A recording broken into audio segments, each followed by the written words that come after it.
All right, so this is the paper that I sent last night, so let's just go through it.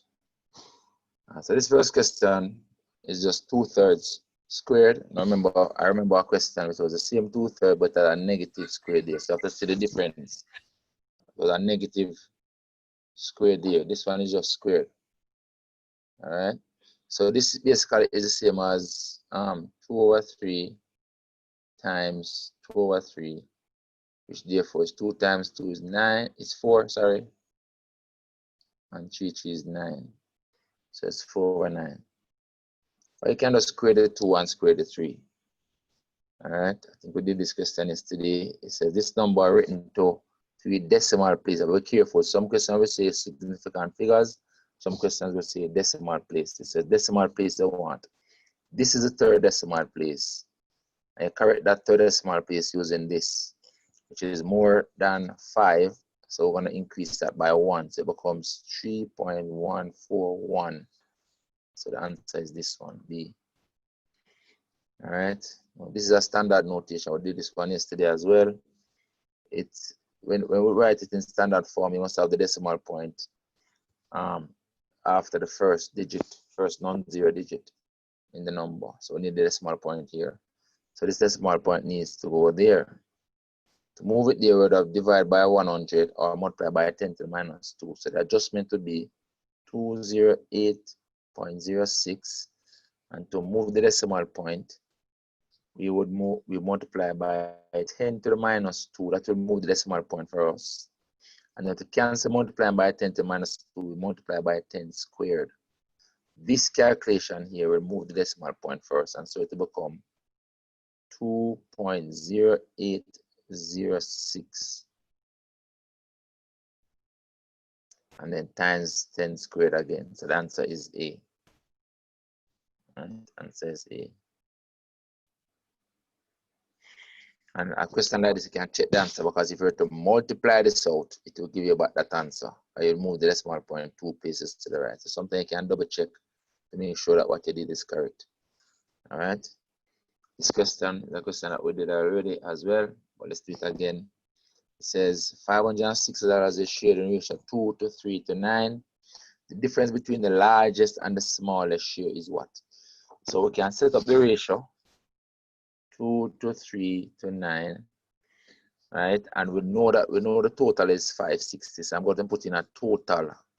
I'm going to put in a total section, and this total would be 14. And the thing is that you want the 14 to become 560. You want the total to reflect the 560. Because when it does reflect the 560, it is reflecting the total of all the values. Right? So I would multiply this ratio, multiply the ratio by 40, and that will make it 560. So multiply everything by 40, and so this will become 560. When that becomes 560, this becomes 80, because 8 times 2, 40 times 2, sorry, this becomes 120, and this becomes 360. And the question wants the difference between these two, the largest and the smallest. The difference between those two, that difference would be 360 minus 80. So that difference. I could have also put a difference in there now and do a 7 part, and then we could have done a difference. Another way we could have done it. Well, this is 280, right? This is 280. But I'm showing you now that we could have also put in a difference section. So we could put in another section of doing the difference that we want. The difference between the large one and the small one would have been 7. You see that when you multiply this 7 by the 40 as well, it would have become 280. And so you see that the answer is 280 anyway. So it could have been done that way as well. We'll put the difference in the ratio. So this is the answer. There are other ways to do it, but I like to do my questions like that. The ratio questions, we multiply and divide by constants. This question is popping up again. All right, let's look at it. Somebody said the password for the link not working. Huh? But there's no password. Yes, sir. The 97 something from yesterday. Serious? I'm not understand. Hold on. I'll pause the recording. Hold on a second.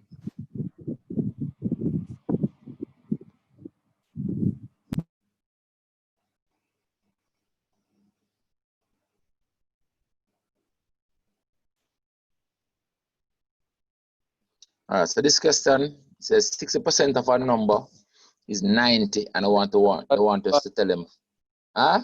Unpause the recording, sir. Yeah, man, I start recording again.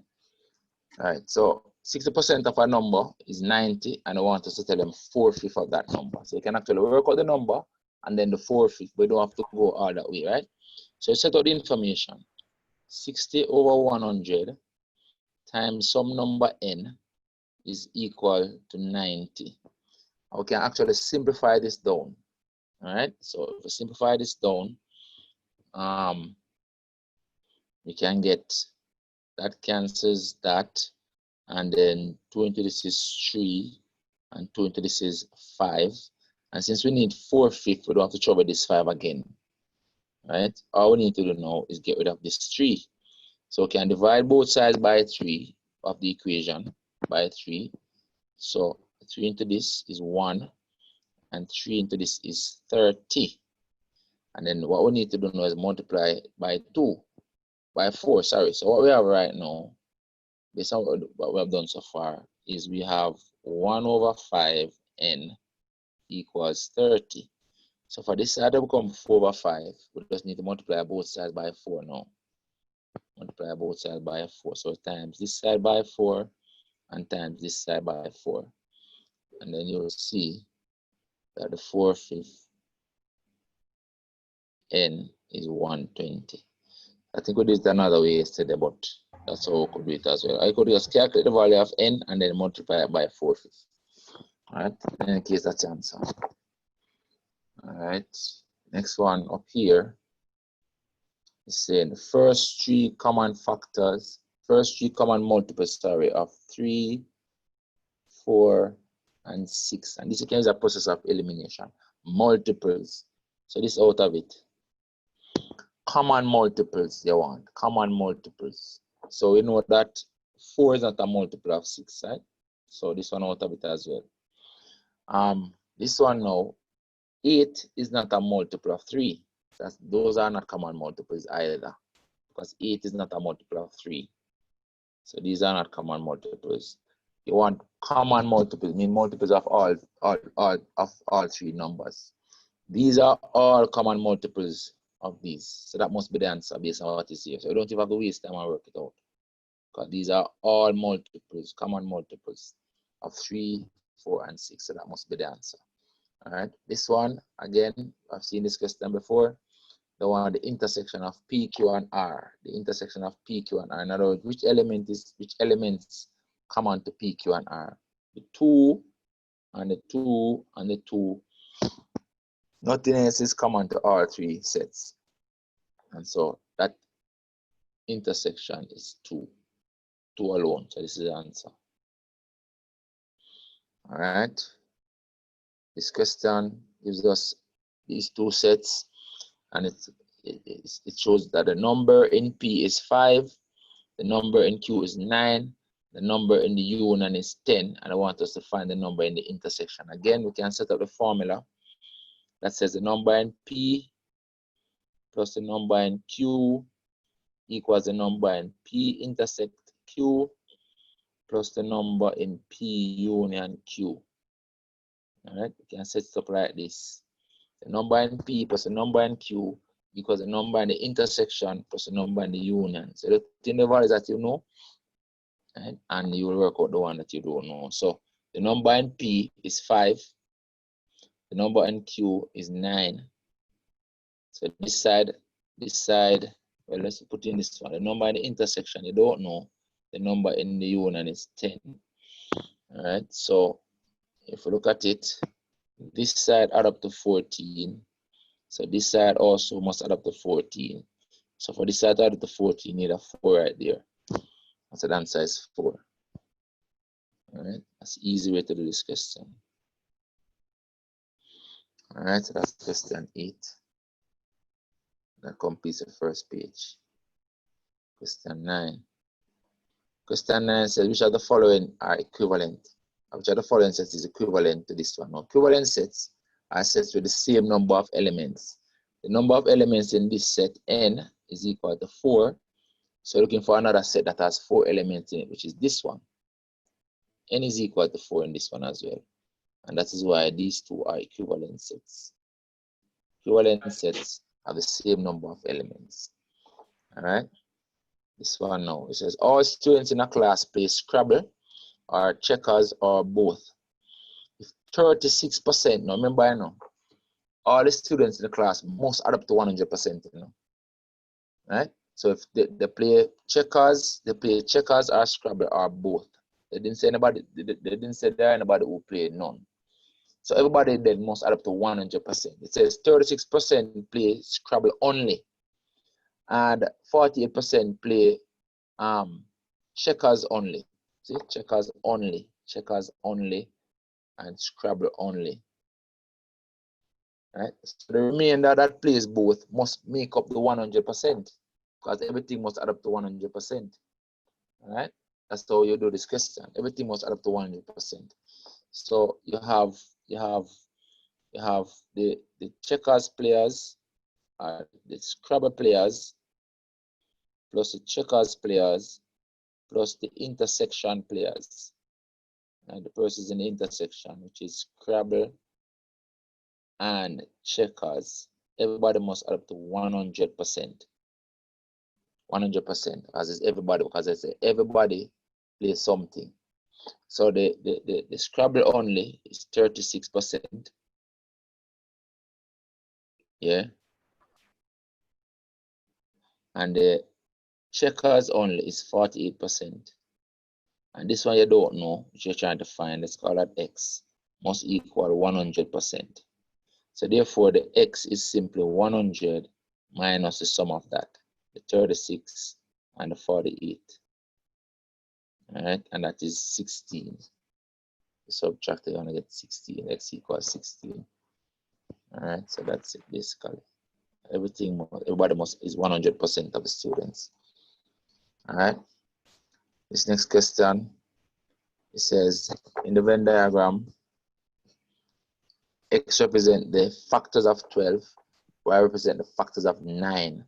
The shaded region represent the set of all factors of. So first we need to know what the shaded region is.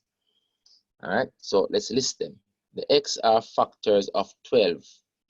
Factors of 12, don't forget 1, 2, 3, 4, 6, and 12. Those are the factors of 12. And then the factors of y, factors of 9. Y is a factors of 9. 1, 3, and 9 are the factors of 9. So what will be in the shaded region? The shaded region is the intersection. So x intersect y, which is shaded. That is the shaded region. Will be the elements that intersect, come on to both, which will be the 1 and the 3. So the intersection set is 1 and 3. So that becomes the set 1 and 3. But it so happens that 1 and 3 are factors of 3. That's what the question is asking you. Represent the set of factors of what? Factors of 3 would be this as well. Right? So those two sets, those two values, the 1 and the 3, happens to be factors of 3. And that's why the answer is A. All right, so the first time I'm seeing this question. All right, so I can look out for questions like these, factors of 3. Questions that you don't see a lot, look out for them. Questions they said recently, you can look out for those questions being repeated or modified slightly. So you want to understand this question. All right, and let's move to the next one. So the next one is this question that they said quite frequently. What is a shaded region? So the shaded region is P complement. All right, and if they put the word unshaded here, look out, you know, so they put the word unshaded. unshaded region, which will be here anyway, would just be P. The unshaded region would be set P. If they said unshaded, so look out for that in case I want to make a change. But the shaded region is outside of P, so it's P complement. And the unshaded region is just P. All right, so a store offers a discount of 15% on the total bill of a customer who spend more than $20. If a customer's bill is $80, how much does she pay? She get a discount, right? So you take off $15, but she get a discount, right? So you can record the discount first. So you can record the discount. The discount is 15%. This don't spell right. The discount is 15 over 100, 15% times $80. All right, and you work that down, simplify it down. It's gonna be 12. Right, let's simplify it down. So we can take off a 10 there, a 10 there. I could just divide numerator and denominator by 20, right? So we can say 20 into this give me 4, 20 into this give me 5, and 5 into this is 1, and 5 into this is 3, and so that is 12. All right, so in the exam you want to write that down. So this is 12. So this count is $12, and therefore she pays $12 less. She pays $12 less. $80 minus $12. So it's minus 10 give us 70, minus 2 more give us 68. So she pays $68. All right, that's it. Next question.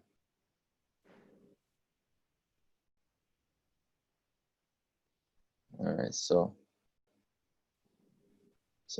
at a store, sales tax is a tax now, is charged at a rate of 2% on the cost price of all items. The sales tax on a dress valued at $180. So you want the tax. You don't want the amount that they pay, you just want the tax. That's all I want to work on. And the tax is 2%. So it's 2 over 100 times 180. 180. That's what they're working out. All right, so you just simplify this down again. All right, so you can go cancel that. 2 into this is 1, 2 into this is 5, or we can do it the other way. Let's do it the other way. Right, so we can say the 2 times 18 is 36. So we get 36 divided by 10, which therefore is 3.6. 0.6, so then says 3.6. 2%. I could work it down and say what is 1%. 1% is 1.8. Because if the total is 180, then 1% is 1.8. So 2% is 2 times 1.8. All right, so we could just reason it down like that quickly as well. All right, so that finishes that page. Next one. All right, so plot of land is valued at $18,000. Land tax is land tax of $126 is charged annually. What is the rate per annum? At what rate per annum is the land tax charged? Now, this is a question that they set and they reverse it. I remember this question where they tell you the land tax is 0.7%, and they asked what the amount was. And the answer was 126. So they reverse it now. They actually know giving you what the land tax is, and they want to work out the percentage. So the percentage is going to be the charge of 126 divided by the total 18,000, and multiply that by 100 to get the percentage. That's what it is. All right. So you can divide this down. Let me see now. This can be divided by 3 or 6. You can divide up here by 6. Divide up here by 6, you get 21 first. Divide this by 6, you get 3,000. We can divide these hundreds here, you get that. And then divide this by 3, we get 7. And divide this by 3, we get 10. So it's 7 over 10, which is 0.7. Right? 7 over 10 is 0.7. So it's equal to 0.7. So the answer is this one. All right, next question. All right, the next question says the exchange rate of $1 US is $2.70 Eastern Caribbean. So it's $1 US to $2.70. All right, and they say now what is the value of US 4.5? So this can just multiply by the 4.5 because 1 US is this. So you multiply by the 4.5 to get the EC. All right, so let's write it out. US to EC is 1 to $2.70, and you want this to become 4.5. So you multiply the ratio by 4.50, right? So multiply by 0.5, that's what it is. Multiply by 4.50. All right, so we are essentially doing 4.5 times 2.70. All right, 4.5 times 2.7. And looking at the values, remember, you're going to 4 times the 2 point something, so it's already something greater than 8. So none of these answers don't make any sense. So you don't have to waste time. I'm multiplying 4 times 2 up front, 4 times 2.7, and then half of 2.7. So it don't make no sense to waste time. The value must be greater than those 3. So you don't have to waste time working out anything. It must be the last one. Remember the answers on the paper, Sometimes you have to do a lot of work. Just check the answers and you see which one makes sense. So that must be the answer right there without actually working out anything. All right, so this question we did this question already as well. It says a man's annual salary is 45,000. His tax-free allowance is 13,000, meaning it doesn't pay any tax on 13,000. You say he has to pay a tax of 20% on his taxable income. The taxable income is the amount that you pay on tax when you take out the tax-free. Right? So the taxable amount, the amount that you pay tax on, will be equal to the 45,000 minus the tax-free amount of 13,000. Subtract that, and that works out to 32,000. So he's paying tax on 32,000.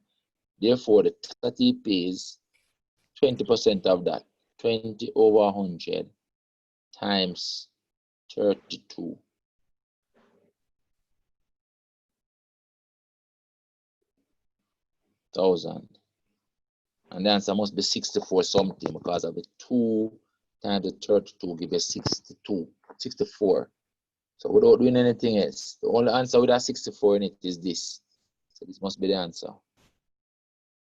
Remember, the answers are on the paper, so as you work, you're checking. So that must be the answer. All right. Next one. Did this question already as well. It says a television set costs $350 if you buy cash. Mute your mic, please. Mute your mic. Because when bought an higher purchase, a deposit of $35 is required. It's like a down payment, followed by 12 monthly payments of $30 each. So it says how much is saved by paying cash. So you want to work out how much you pay on higher purchase. So the higher purchase price would be the $35 that you don't pay. Down payment of $35, the deposit. Plus 12 times they are paying $30. And 12 times 30 is 360. So $35 plus $360. And so this is $395. And so because they're paying $30 cash, the amount saved would be the higher purchase price of $395 minus the cash price of $350. So clearly they are saving $45. All right, so 45 is the answer. So we do some of these questions yesterday. I'm just working them through again today. All right. But today, anything we used to repeat, we're going to skip. We'll go to the next papers. All right, this one. So this one says a man pays 60 cents for every 200 meter cube of gas used plus $13.75 as a fixed charge. How much does he pay when he uses 55,000 meter cube of gas? Now the important thing is that this 60 cents, if you recognize it and you write it in dollars, right? You can work with the 60 cents. It is $0.60. So you want to know how many $200 meter cubes, sorry, exist in this. And for each of those, you're paying this amount. All right. So basically then the charge is going to be $13.75. That is a fixed charge. So it's $13.75 first. Plus the 55,000 divided by 200. That's the number of times he uses 200. And for each time he's paying 0.60.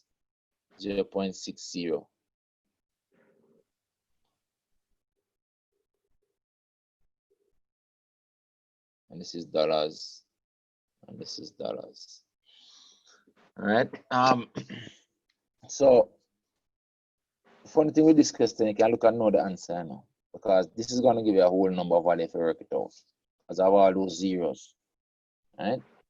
And the answer must have the 0.75 in it. The whole answer of the 0.75 is this one. So therefore, that must be the answer. The only one with a 0.75. Because this part of the equation, this part of that equation, or that expression will give you a whole number because of all the zeros that are there, right? So that's going to be the answer. But in any case, it will be 13.75 plus, and you're working this down now. So I would apply two of these hundreds to this and make it into, well, one of these hundreds. Apply one of these hundreds, one of these zeros to this and make it into 6. And then cancel the other two. Cancel the other two here and there. All right, and apply this 0 to make this into 6. All right, so it will become 55 over 2 times 6. And then what will happen now? This 2 cancels this and give me 3. Let me zero it again.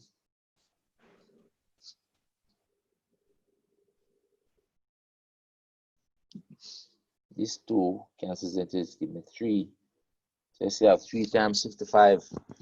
3 times 55 must be a whole number. Because 3 times 50 is 150 plus 3 times 15. 3 times 5 is 15. So it's 150 plus 15, 165.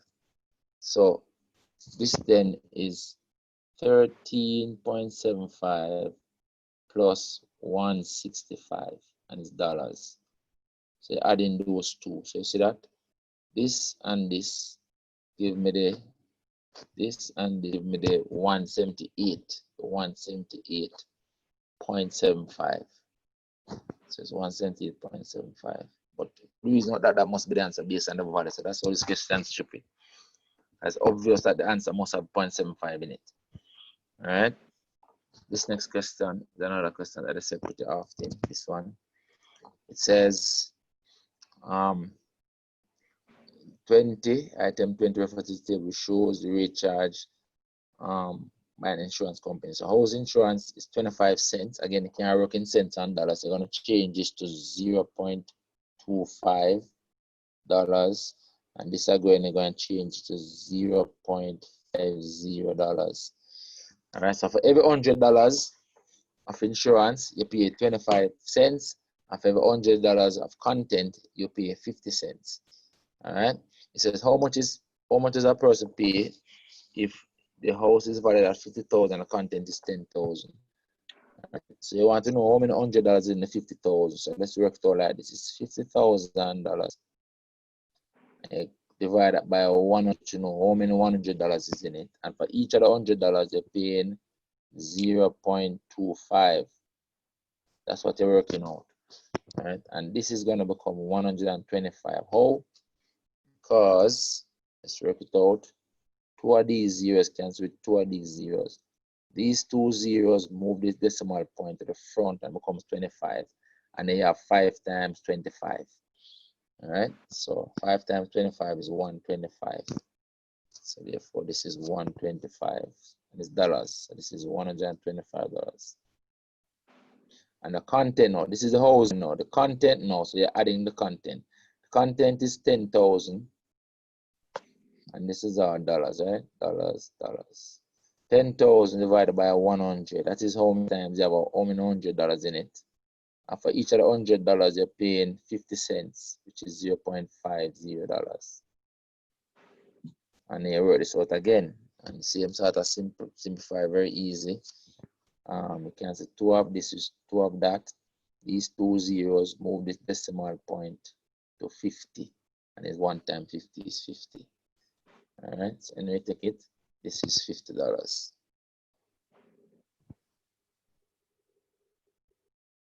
When you add them, you get 175. So 175 is the total. So the answer is A. All right, this next one says the product of negative 2A and negative 3A. So that is this, negative 2A times negative 3A. That's a product, we multiply them. Minus give you a plus. The 2 times the 3 is 6, and the A times the A is A squared. So it becomes plus 6A squared. So the answer is this one. 6A squared is plus 6A squared. Because the minus give you a plus. All right, so that is that. Next page.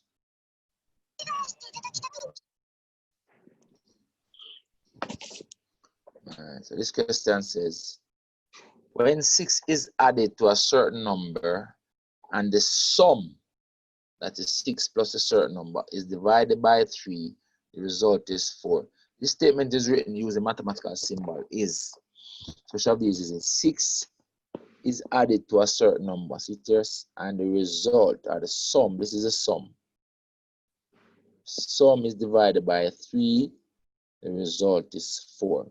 So that is it. That answer is it.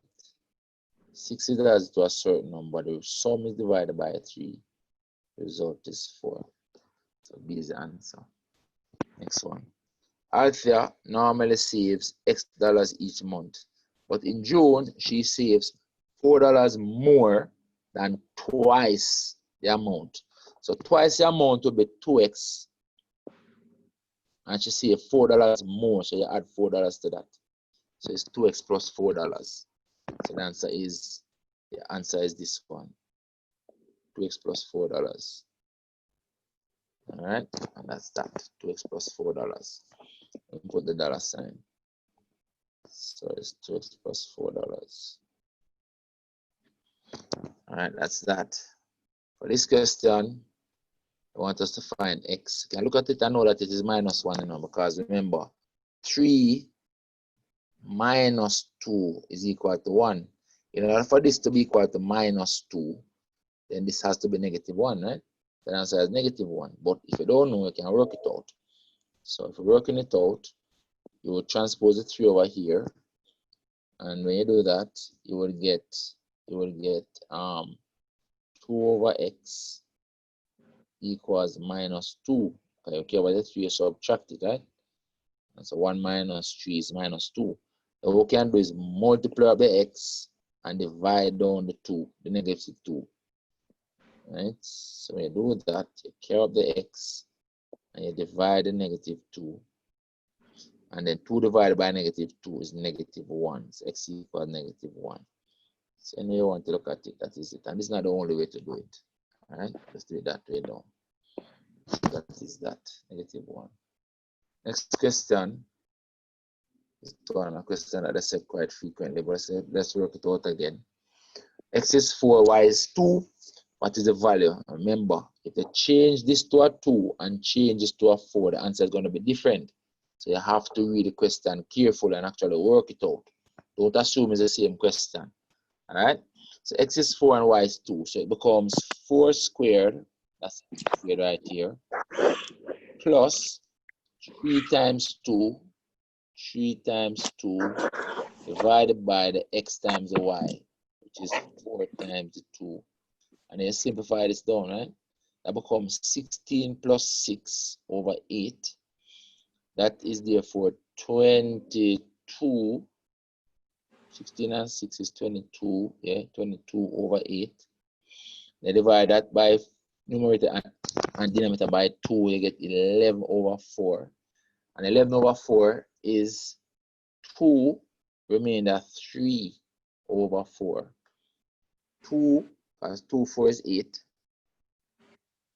8 remainder 2 remainder 3 over 4. All right, and that is it. All right, this question very easy. They multiply the negative 2 by this, and they multiply the negative 2 by this. Note that this is a negative 4. All right, so you have to be careful with the negative there.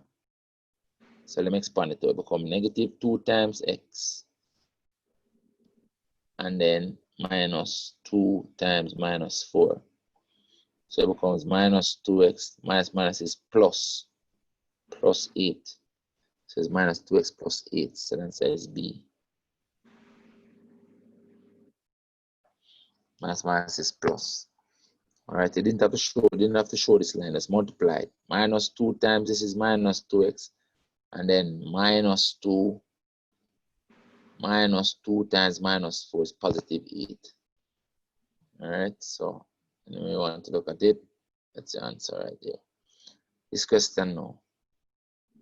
This is determinant of A. That's what this is. This means determinant of A is a matrices. That means the determinant of A. Remember, the determinant of a matrix is 0. Then the matrix has no inverse. So know that A has no inverse. That's one. The second thing, A is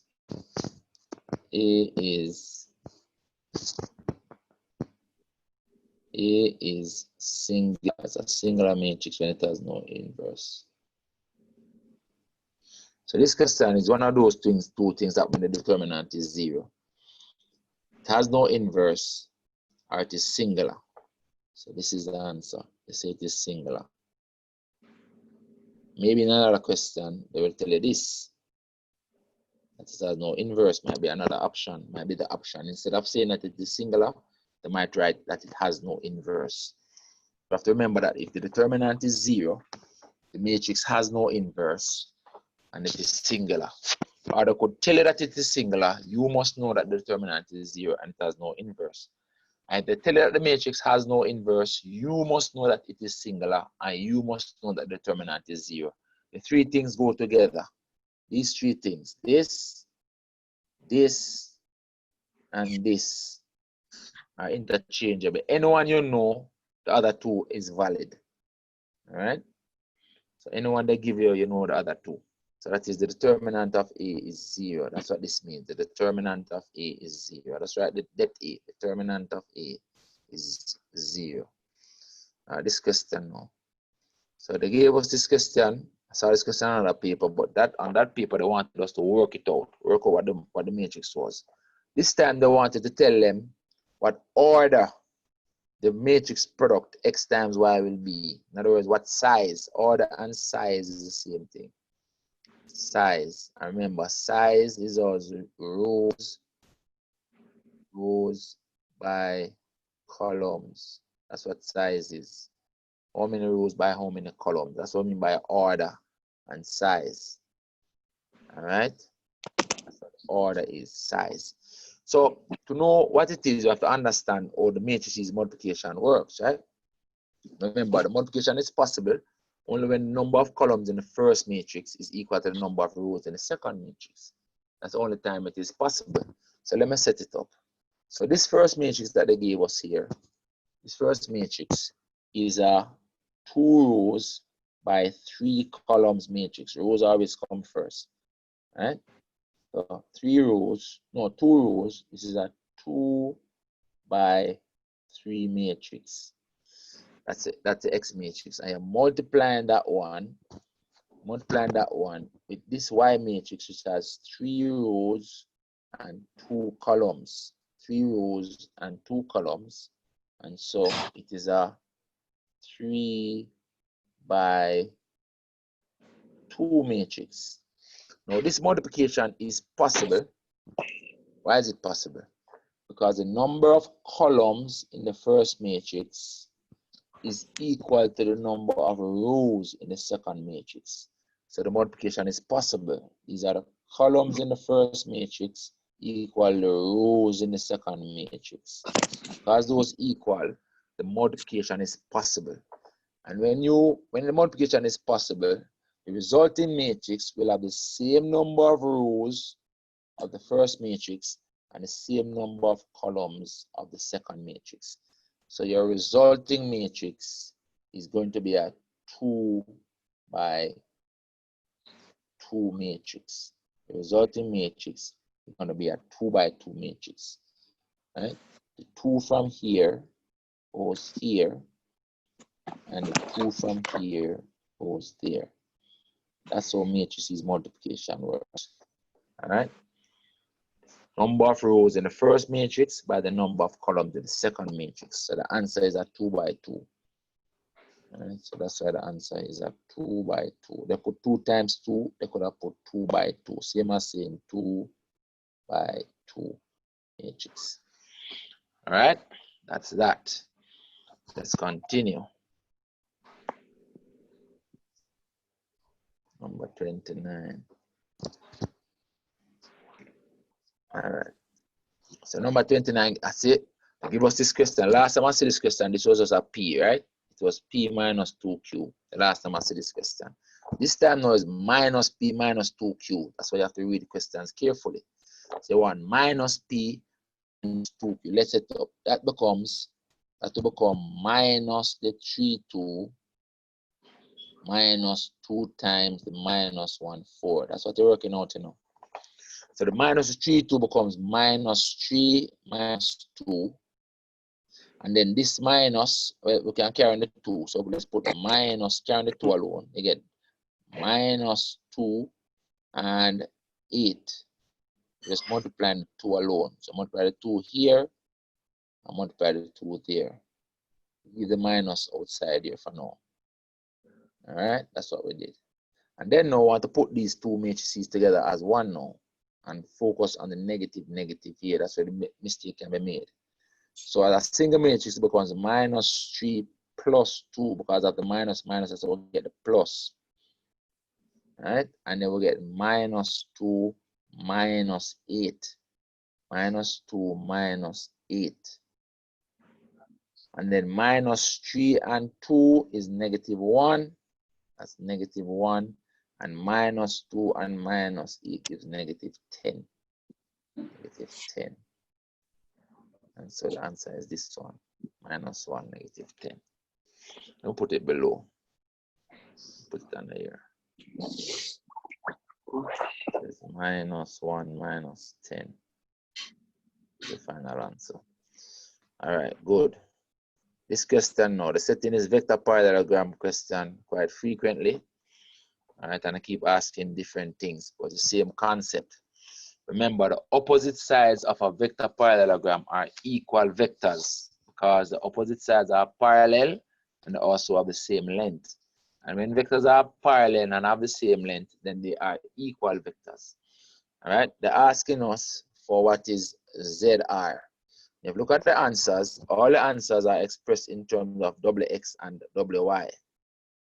No, WX and WZ, WX and WZ. So therefore, we want to build that vector diagram in terms of WX and WZ so we can know what ZR is. All right, so let's go. So this vector is WZ this way.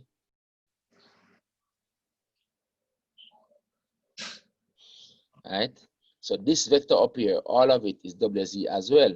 But because this is a midpoint, we can divide it into 2 halves. As a half WZ here and half WZ here. So 2 halves. Half WZ and another half WZ. All right. And then this vector now is WX. All of this is WX going up. So this vector is WX. So this vector on this side, even though it's yz, you know, it is still double x. Even though it's zy, it is still double x. And I'm using the double x because, as I said, all the answers are in terms of double x and double z. So I want to express everything in terms of double x and double z. So this is double x going up.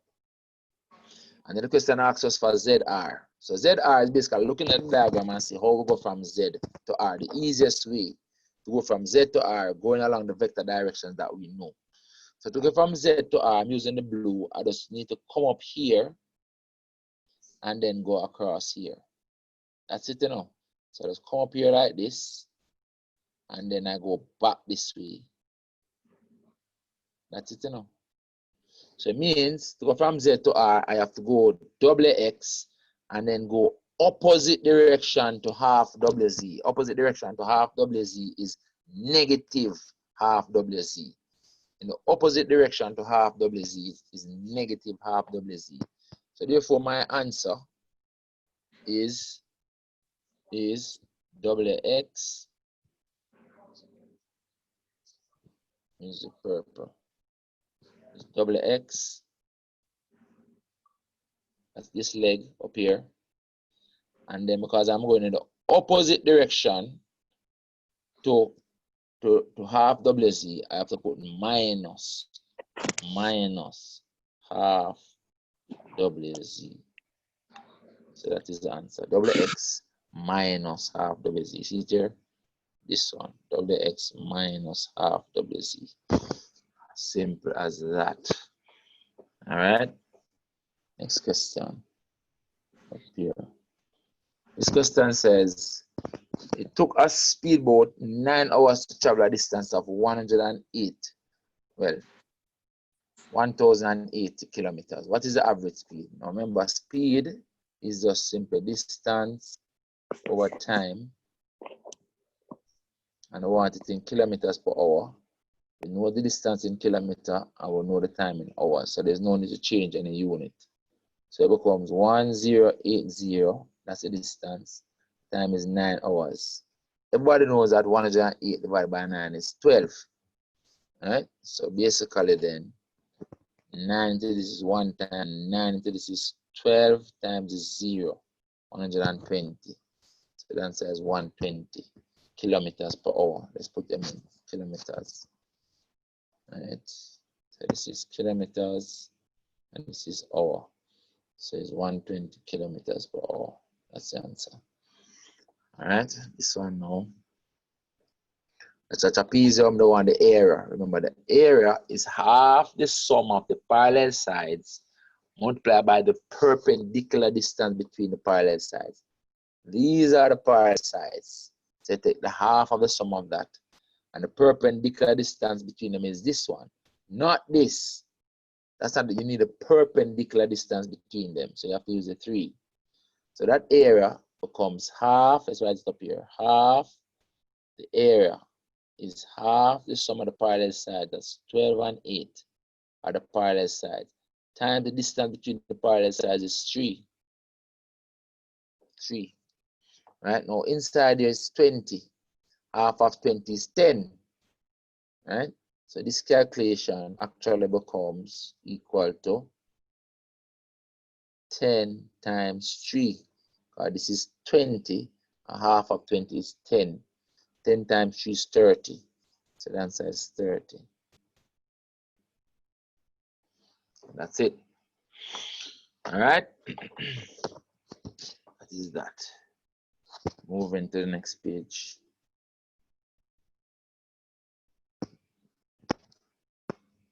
All right. This question analysis.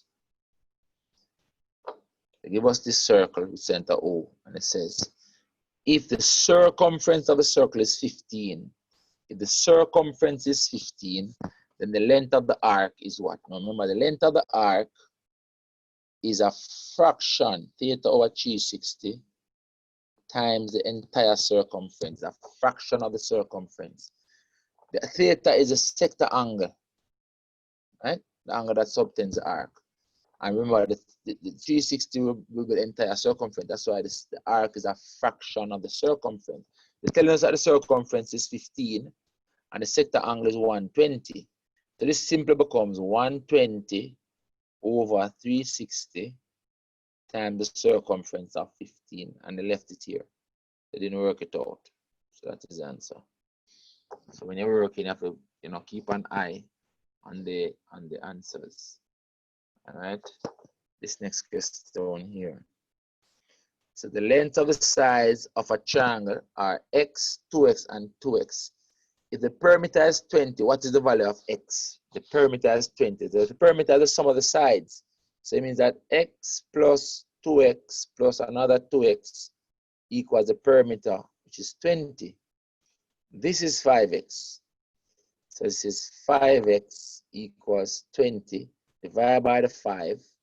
I can say, everybody knows that 5 times 4 is 20, so the x is equal to 4. So the x is equal to 4. So that was pretty easy. All right, pretty straightforward. This next question says, this question yesterday, it says, a rectangular garden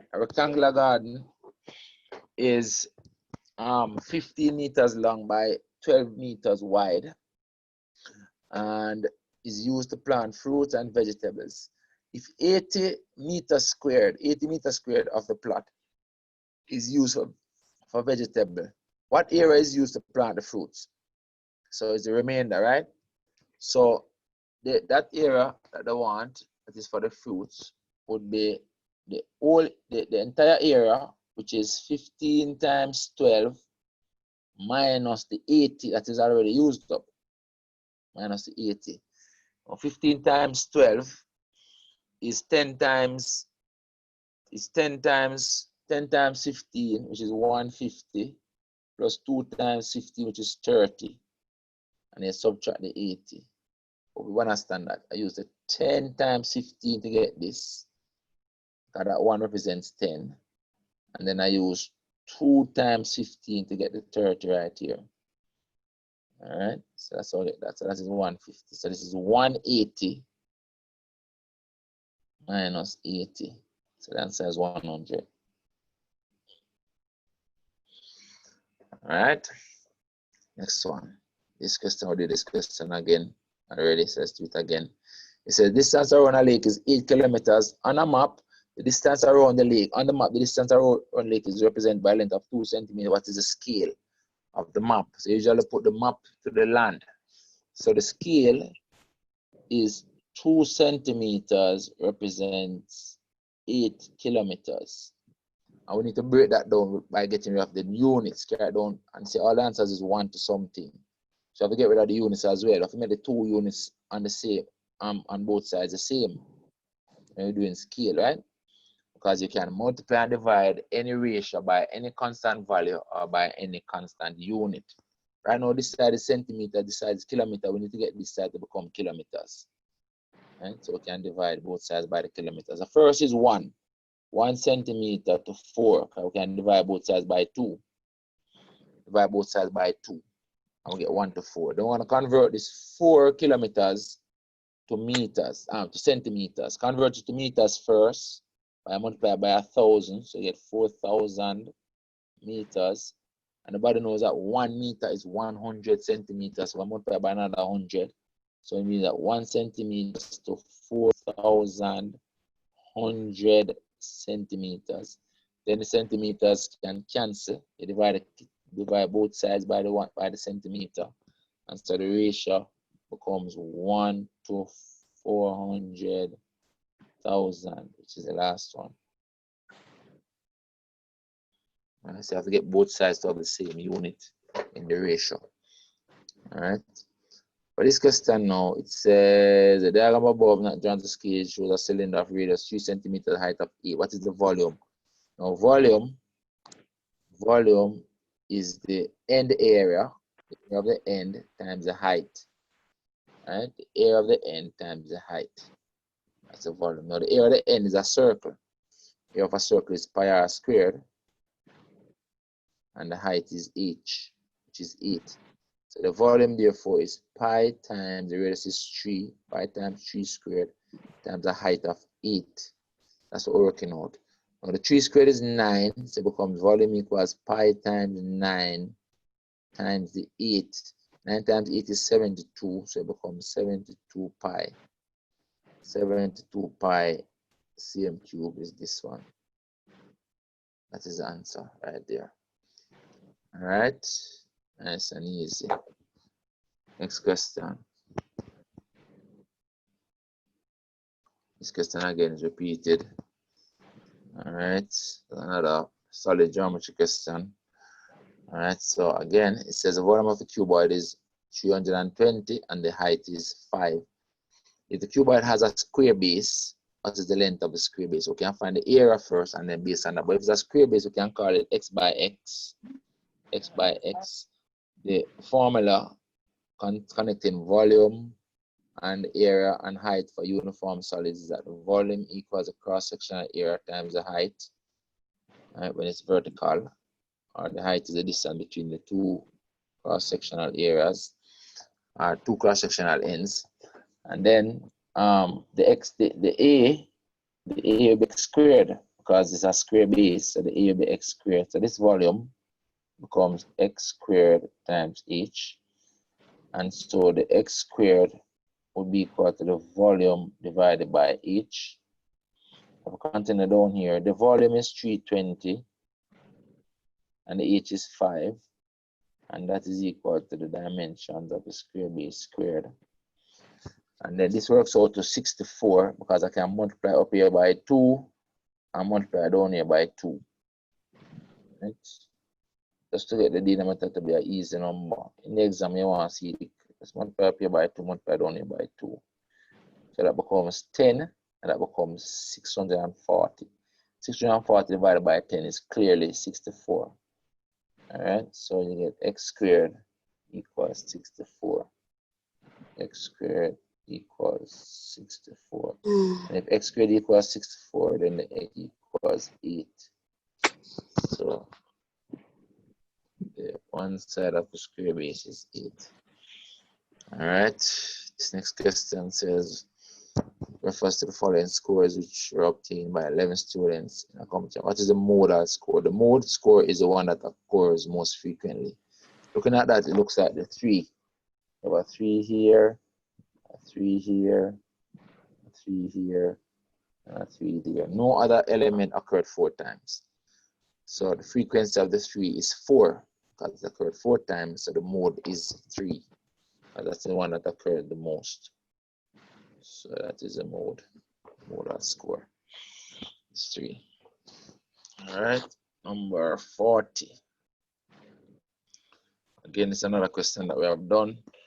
It says it refers to the pie chart which shows the population, the popular games played by 740 students. Everybody in there must have the 720 students. Everybody in there out of the 720, but they gave the portions as percentages.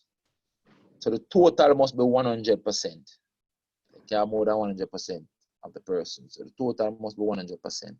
They didn't give a percentage for the cricket, but you know that everything must be 100. So therefore, the cricket percentage, let me do that in red. The cricket percentage, the percentage for the cricket has to be 100% minus the rest, which is 30, 10, 30, 10, and 25. All right, so that's minus 65, and so it's 35%. So 35% of the people play cricket. And asking for how many of them play cricket? 35% of everybody, and everybody is 720. So who play cricket is 35%. 35 over 100 times 720. All right, and then just calculate that down, simplify it down. Answer is 252 if I remember. 252. Right, so let's simplify it down and see. So it will be that cancel that. Then 2 into this give me 5, and 2 into this is 36, and 5 into this is 1, and 5 into this is 7. Yeah, it must be 252 because 7 times 30 is 210, and 76 is 42. 210 plus 42 is 252. So it's 252. 252. That is it, right? That's number 40. Number 41. All right, so this question now. This question is, I think it's the time I see them set this question, and it can be tricky, right? So everybody pay attention. I don't remember seeing this question on any other paper. All right, I say refer to the 41 and 42, refer to the following chart, which shows the number of books. 58, this number is important. 58 students bought. There are 58 persons in the survey, 58. All right, bought at a sale. So these are the number of books. And then these now, how many persons bought 3, how many persons bought 4, how many persons bought 5, how many bought 6, and so on, right? And it's 58 students buying books. It says, how many students bought exactly 4 books? See 4 books here. Let me zoom it up. 4 books. I want how many bought 4 books? 4 books were bought by 9 persons. This corresponds to 9 right there. But I can see that. Okay. Right. This corresponds to 9. See? This is halfway between 8 and the 10. So it must be 9. So right up here is 9. Right. So 4 books were bought by 9 persons. So how many students bought 4 books? 9. 9 students. So the answer is 9.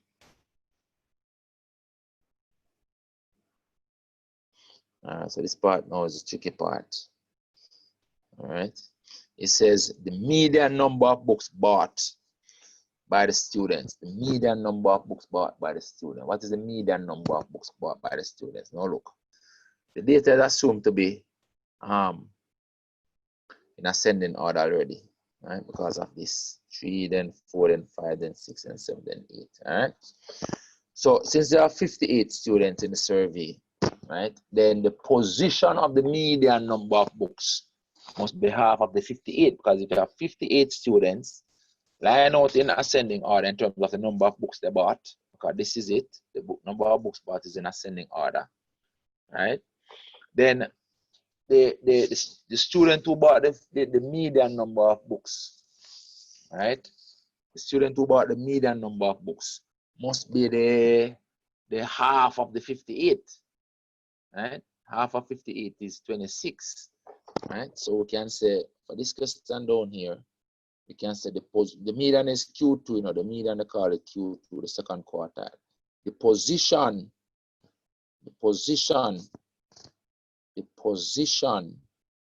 of the median must be half of the 58 students. Remember, the 58 students are in a line, standing in ascending order, right? So the position of the position which student has a median book is the half of the 58, which is the 26th student, the 26th student.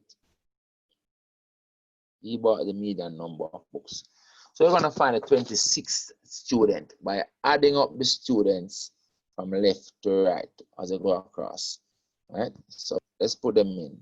So first you had 8 students here, and you have 9 more. Trying to reach 26 students, you know, want to know which bar 26 student is going to be in. That's what it is. All right. So you have 8 students there, and then you put in, and you have 9 students here. So far you're going 17 students, right? So when you start over here, so you have 17 students so far. Let's put in the total up here. 17 students. This was 8, 17 students. And then up here now you have 13 more students. 13 more students up here, right? So 17 and 13 is what? Is 13 that? Yeah, 13. 17 and 13 is 30. Right? 17 and 13 is 30. 30. So between this group and this group, you pass through the 26 student. We understand that, you know, because up to this group, up to here, you had 17 students. And when you finish with these students, you now have 30 students. So the 26th student must be one of the students in this 13 here. One of these 13 students must be one of those, right? One of those 13 students must be the median, right? So the 26th student is inside here. So let's put a little marking so we can see it on the diagram. So we can say the 26th student is in this group. So we can say 26th student is here. One of those students, and that student bought 5 books. So the median number of books is 5. And the 26th student bought 5 books because he's in that group. The 26th student is there. So that is 5. Hope you understand. That is it. All right. Let's continue. This question is another repeat question. And the last time I saw this question, they said find the interquartile range. Right? Now look carefully now. This is now saying semi-interquartile range. See that? So you have to be careful and read the questions carefully. I said this very question on another paper, you know, and the question said interquartile range. This time now it says semi-interquartile range. All right, so it's asking for something different. So you cannot see the diagram and see the information up here because the same information and assume it's the same question and run go shade. Read the questions carefully. So I want you, read the questions carefully. All right, so it's a 2-part question. So they want the semi-interquartile range and then they put a second part. Last time I see this question, they only had 1 part, which was interquartile range. All right, so what is semi-interquartile range? The semi-interquartile range is the interquartile range divided by 2. And the interquartile range is the 3rd quartile minus the 1st quartile. Mute the mic, please. Mute the mic. Over 2. So we need to find the 3rd quartile and the 1st quartile. Remember, the position of the 3rd quartile is 3/4 of the 25. So let's write it here. So the position, let's write it here. Position, let me write it here. All right. The position, where is it? The position of Q3 is 3/4 of the total number of students, fishermen, fishermen, which then is 15. So this is a position right here. This is a position of Q3. All right? And then to find Q3 itself, mute your mic, please. To find Q3 itself, you come across on the graph at 15 here, and you read it down.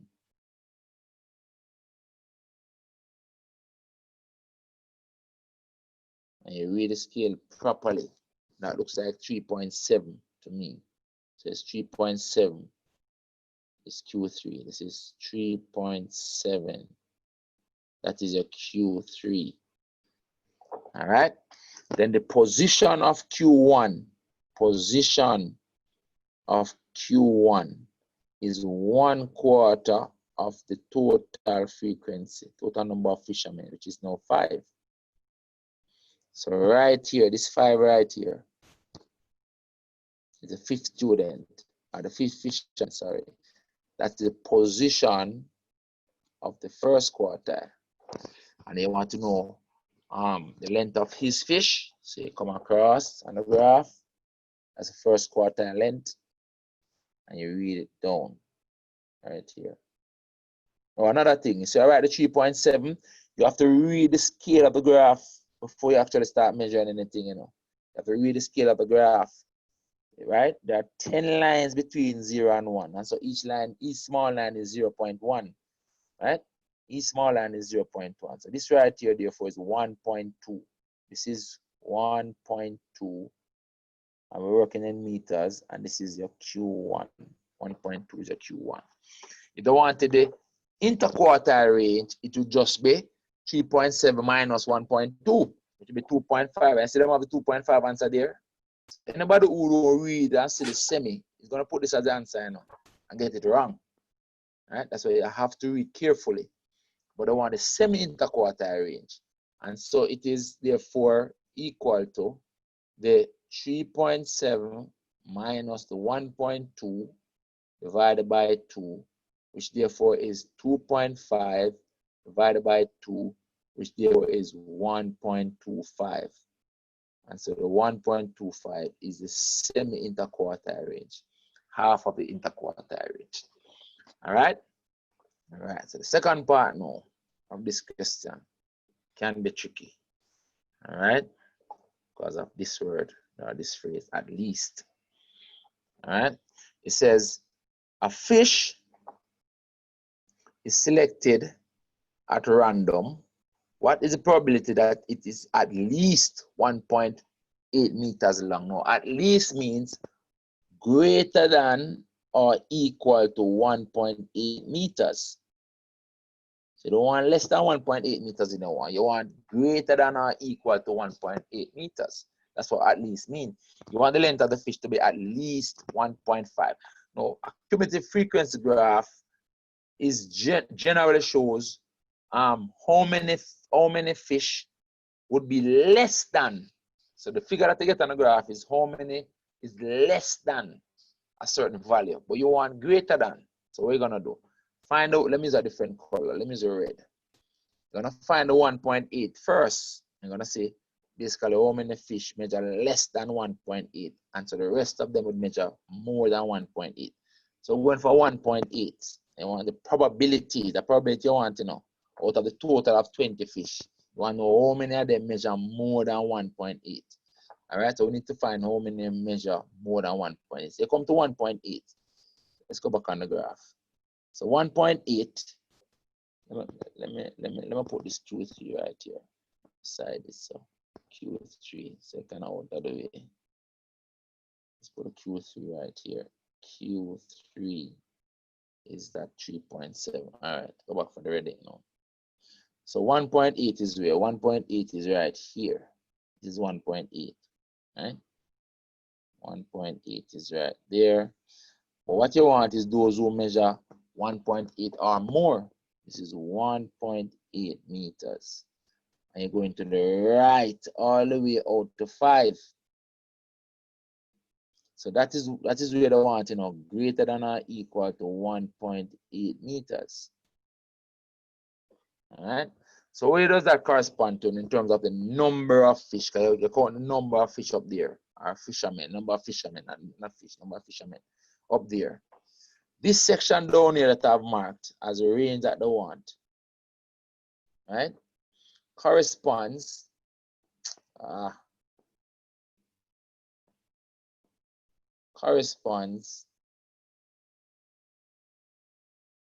to come up on the graph, come across to here, and come up on the graph at 5, which is right at the end anyway, and come across to there.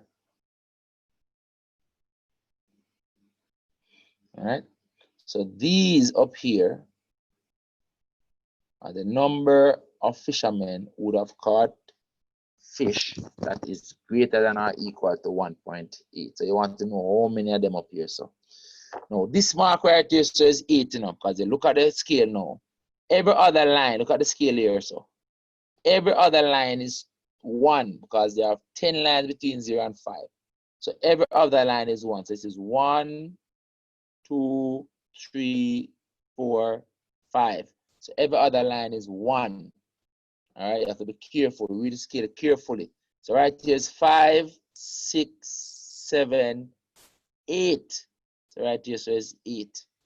So if right there says 8, then technically you have approximately 12 fishermen up here. Because remember the total is 20, you know. And down here says 8. So it means that up the top there is 12. Down here says 8. So up the top there approximately is 12.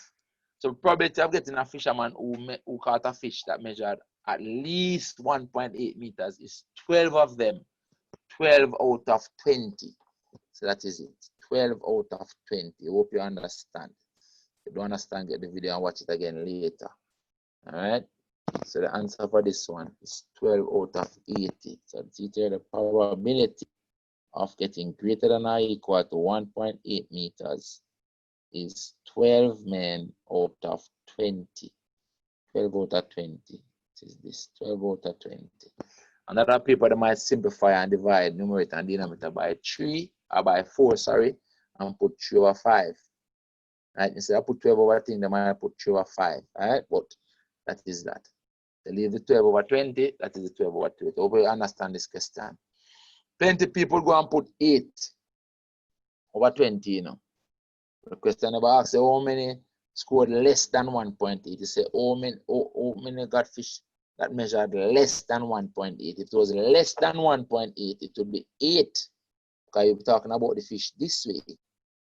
Less than 1.8. Right? Which would just be the 8 down there. It says at least. That is the trick in the question. And it says at least 1.8. At least 1.8 means 1.8 or more. So you want the ones who measured more than the 1.8. 1.8 or more. All right? So that's it. Spend a little time on this one because the first time I seen this question. So if you repeat it and make a little change, you can understand. If the question said less than 1.8, then the answer will be 8 over 20. But because them said at least means 1.8 or more. So that is why you want the 12 at the top. All right, let's continue. Okay. This question, see them set this question already, but the answer different. So you have to read carefully. It says our diagram above describes the relation. So you have to just eliminate and see which one it is not. Y is less than x. That is not true because here the y value is greater than the x value. So that first one is not true. It says y is a factor of x. Lie. This is actually a multiple of this. So this one is also not true. Right? So just eliminate. Next one says x is a factor of y. X is a factor of y. Yes. 2 is a factor of 10, of 8 and 10. Right? That is true. 3 is a factor of 9. That is true. 4 is a factor of 8. That is true. So you realize that the third one is true. So we can circle the third one. Let's check the last one. X is a multiple of y. X is a multiple of this. No. X is a factor. X is a factor. So the multiple statement is not true. All right. So that is a correct one. And again, when you're on the paper, it's another example. See, you have 45 right here. Plenty of people will maybe go and do this one down here as 46 and not pay attention and get it wrong or shade the wrong thing on the paper. Look careful at the numbering system as you go. Sometimes instead of going vertically with the numbering, as they've been doing all paper, see, they keep going vertically with everything. Right? All the questions are vertical, one under the next. See there, going down all the time. They're going down all the time. Right? Look at it. Next one, see, they're going down all the time. See there? All of a sudden, this question to go across. Right? And they usually do that. They usually put a line across the paper when they go across like that. When they break the pattern. But people still make the mistake and will go and do this question as 46 without looking at what the question number. So you have to be careful. All right, look out for that. So this is actually 46, and that's another interval question that you have to show on a number line, a range, and the critical values are -2 and 4, and you can get all the number lines go from -2 to 4. But because of this inequality, the equal is not there. You're gonna put an open circle on the 2, and because the equal is on this inequality, you're gonna put a shaded circle on the 4. The shaded circle means that the 4 is included. The unshaded circle means that the -2 is not included. So that's all you're looking for. An unshaded circle on the 2 and a shaded circle on the 4. And that's it. And the region between them is highlighted. And that's it. D. Simple as that. This one down here, explain this question yesterday, but let's just do it again. which of the following graph is the graph of a function, right? A function. Now to test if it's a function, as we said, we do the vertical line test. The test for a function right here, we do what we call a vertical line test. Vertical line test. A vertical line tell you if a graph is a function or not. Now, if the vertical line crosses the graph at more than 1 point, then it is not a function. A vertical line must cross a graph at 1 point only for that graph to represent the graph of a function. All right, so let's look at it. For this one, any vertical line I draw will cross the graph only 1 point. You pass through this point, that vertical line, that vertical line, that vertical line. Each of those vertical lines will cross the graph only once. So this one I know is a function. The first one is a function. So the answer is this. That's a function. But let's show why the others are not function now. For B, if I draw a vertical line here, it will cross the graph at 2 points. So that's why it's not a function. The vertical line must cross the graph once. If I draw a vertical line here, cross the graph several times, 4 times in fact, not a function. All right, and for this one, if I draw a vertical line here, it will cross the graph 3 times. That is why those 3 are not functions, because your vertical line must cross the graph once for it to be a function. It's called a vertical line test. All right, I'm not going to say much more about that. There's more I can say, but I won't bother to say anything else at this point. Let's continue. This question is, which of the following points lie on this line? This line is already in the form y equals mx plus c. C is the y-axis intercept, 0c. And in this case, 0c, 0c. And in this case, the c is -3, so it's 0, -3. I'm doing this because that answer is there. See it here? 0, -3 is a point on the line. So that is the answer. Right? Simple because the y is the subject. The y is the subject of the line right here. So the 2 is a gradient and the -3 is a y-axis intercept. All right. This question we did multiple times. It says f of x is equal to 2x squared minus 1. What is f of -3? It becomes 2 times -3 squared minus 1. That's what this comes. F of -3. We plug in the x. That is 2 times 9 minus 1. 2 9 is 18 minus 1. 18 minus 1 is 17. So the answer there is 17. All right. That is that. Next question. Another question that we have seen multiple times is this one. All right. It says the maximum point on the graph. The maximum point is the turning point at the top, which is right here. So that point is your maximum point. Another question that asks as the turning point. Same answer. Turning point, maximum point. When the maths at a higher level, they call it stationary point. All right, so that's that point right there.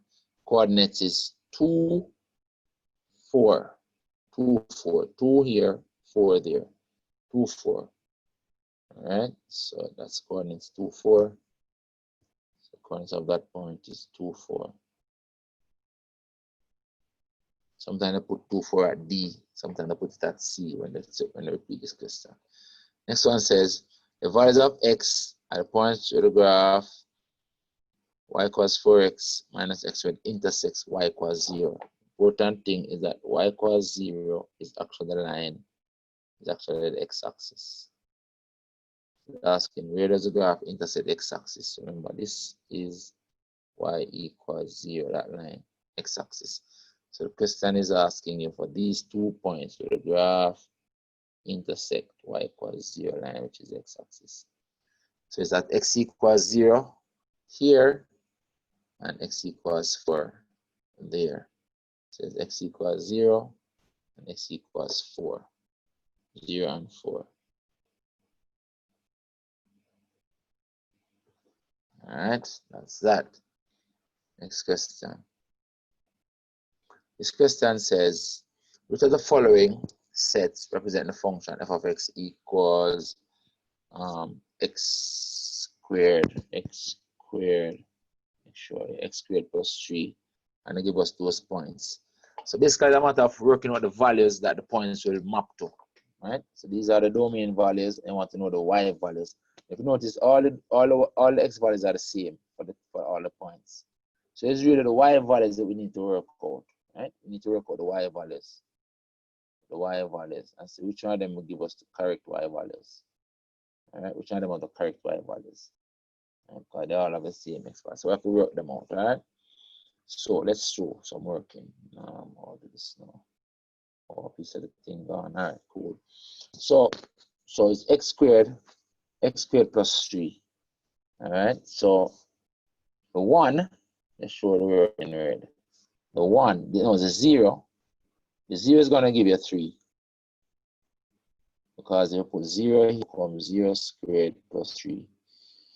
All right, and 0 squared is 0, 0 plus 3 is 3. Right, so the 0 is going to give you 3. Right, so that one, they actually put the same answer for the first point for all of them. So the 1,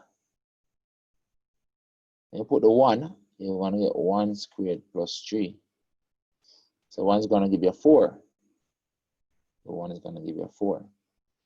Right, so based on the fact that the 1 is going to give you 4, the answer is either this one, where the 1 is 4, or this one, where the 1 gives you 4. So sometimes you have to work out all of them, you know. Use a process of elimination. So the 2 now will tell you the correct answer. The 2, because this is a 7, this is a 5. So now you're going to know which one is the correct answer. Right? So you know the answer already is A or C. So you're going to just work out the 2 now. Right? So the 2. You work out the 2. You work out the 2. You get 2 squared plus 3. 2 squared is 4. 4 and 3 is 7. So the 2 maps onto 7. See the 7 right here. This one is 5, so that's wrong. So therefore the answer is E. So we have to waste time going no more. See there, the 4 and the 7 tells us that the answer is E. All right, so we can circle up E as the answer. So the answer is E. All right, nice and easy like that. Next question. Gives us the second time I'm about the third time I'm seeing this question. It says, in the diagram above the line y equals x, this should be x, y equals x, y equals x. Rotates and anticlockwise about the origin. So rotate about the origin there, anticlockwise. I think it's 90 degrees. All right, I think the original question is 90 degrees, right? So it's 90 degrees. So this rotate 90 degrees this way. So that line is going to turn 90 degrees to so. For the origin, where it rotate 90 degrees that way. This angle is 90 degrees. So that line is y equals x. The line that is 90 degrees to it is the line y equals minus x. And asking us for the line. That line is y equals minus x. That line there is y equals minus x. All right. So this is 90 degrees. It rotates to 90 degrees. All right. So that is that. Let's go again. Let me ask you a question. So what them say rotate to 45 degrees. If you rotate to 45 degrees, you just come with y-axis now, which is the line equals 0. That's 45 degrees. All right. And then 45 degrees clockwise. The question says 45 degrees clockwise, and to rotate to here, and they will come the x-axis, and x-axis is y equals 0. All right, so read the question carefully. They might just change the angle from 90 to 45, for example. So, you know, read the questions carefully, please. All right, so that's 53, 54 now. 54. We did this question yesterday as well. So give us that diagram. And everything that's said in the word is in the diagram. It says the measure of angle ABE. So ABE is this angle right here. ABE is this angle. Or that angle. Total angle on a straight line to this point is 180 degrees.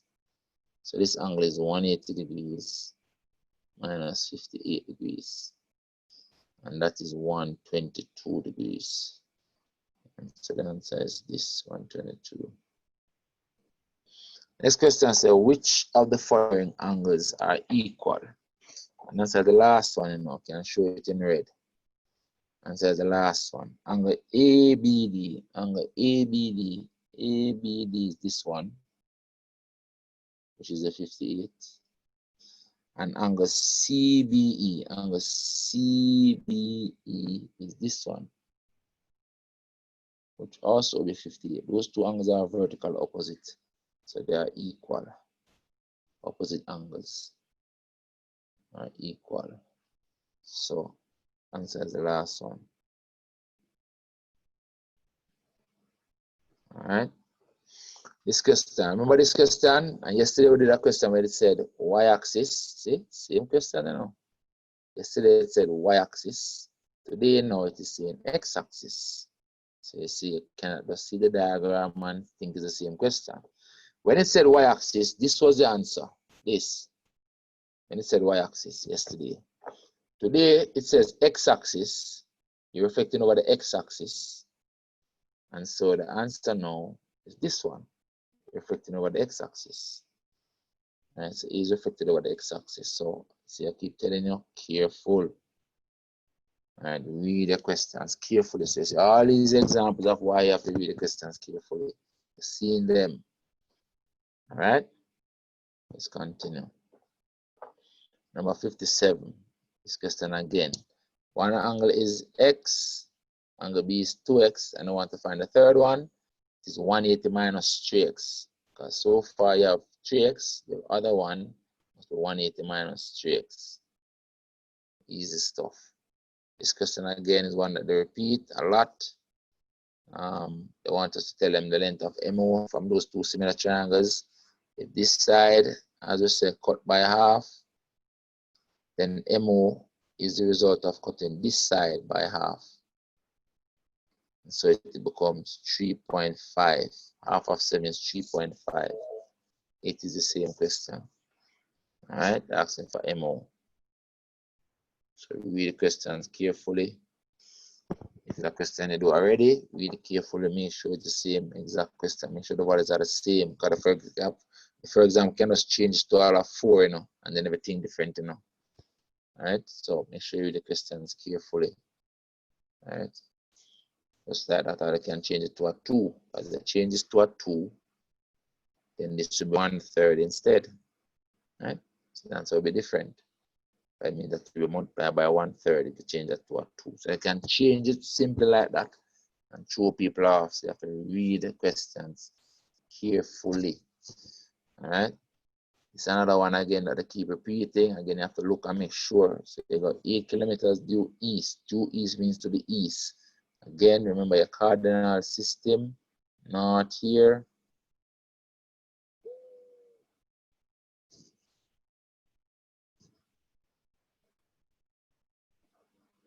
I spell we across here, we. And you're not really have south down here. So if we go due east means towards the east. It means that they go 8 kilometers to the right first. 8 kilometers to the right.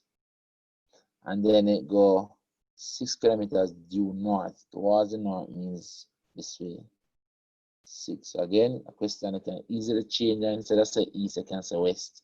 Or I can say north first or something like that. So read the questions carefully. Alright.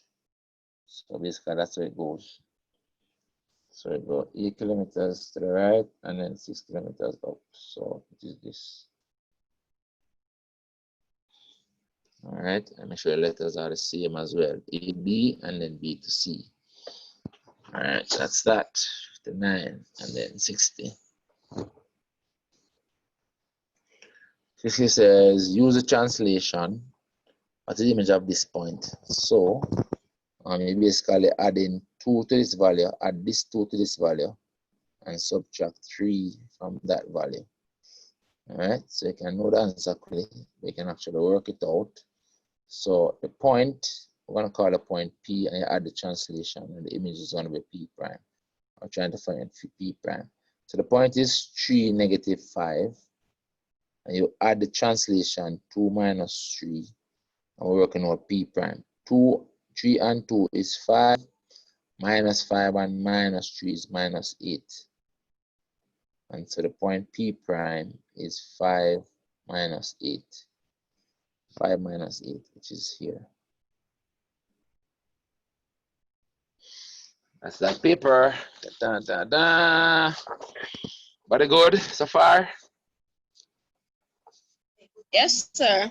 Yes, sir. Everybody. All right. Yes, sir. Very good. Sounding lively. Everybody sounding sparkly and bright. Tomorrow's exam. Ready to roll tomorrow. So, our next question with the median. Ah? Could do a similar question to the median. You have to show me. Let's see if there's any on the next paper. Let's see if there's any on you mean the median with the bar graph? Yes, sir. Easy, man. Just remember, if the median is a score by the person in the middle. So if it's 58 persons, half of 58 is 26. So you want to know the score. The one with the semi-interquartile range and interquartile range. Yes, sir. All right, because I don't think that one. All right, I can get back to it because it's on one of the more recent papers. I think the two papers that we're gonna do now don't have that, so we can maybe look at it again later.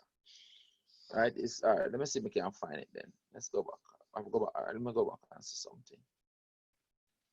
All right, so it was this paper. All right, let's do this. So it's one of these papers. So we're supposed to do this paper today from there, but let's go back and see. So we're supposed to come back to 79, right? Let's go up the top. Let's see if we can find it.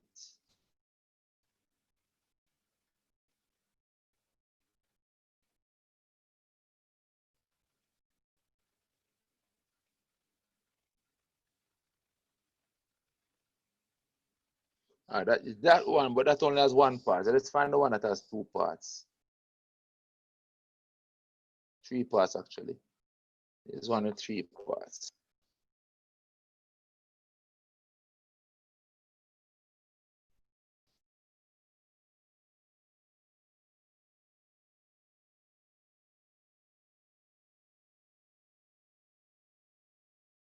All right, this one, right? That's 3 parts, right? Cool, that's what you're talking? Hello, Cara, this is what I'm talking. It's Levy. She gone. Nobody there still? Yes, sir. All right, Yes, so this is sir. what she's talking. All right, so I must erase it and do it over. Yes, sir. All right, erase it and do it over. So I give me plenty of work though. All right, let's go. Let's erase it and do it over one more time. So this question has 3 parts, right? So let's erase it and do it over.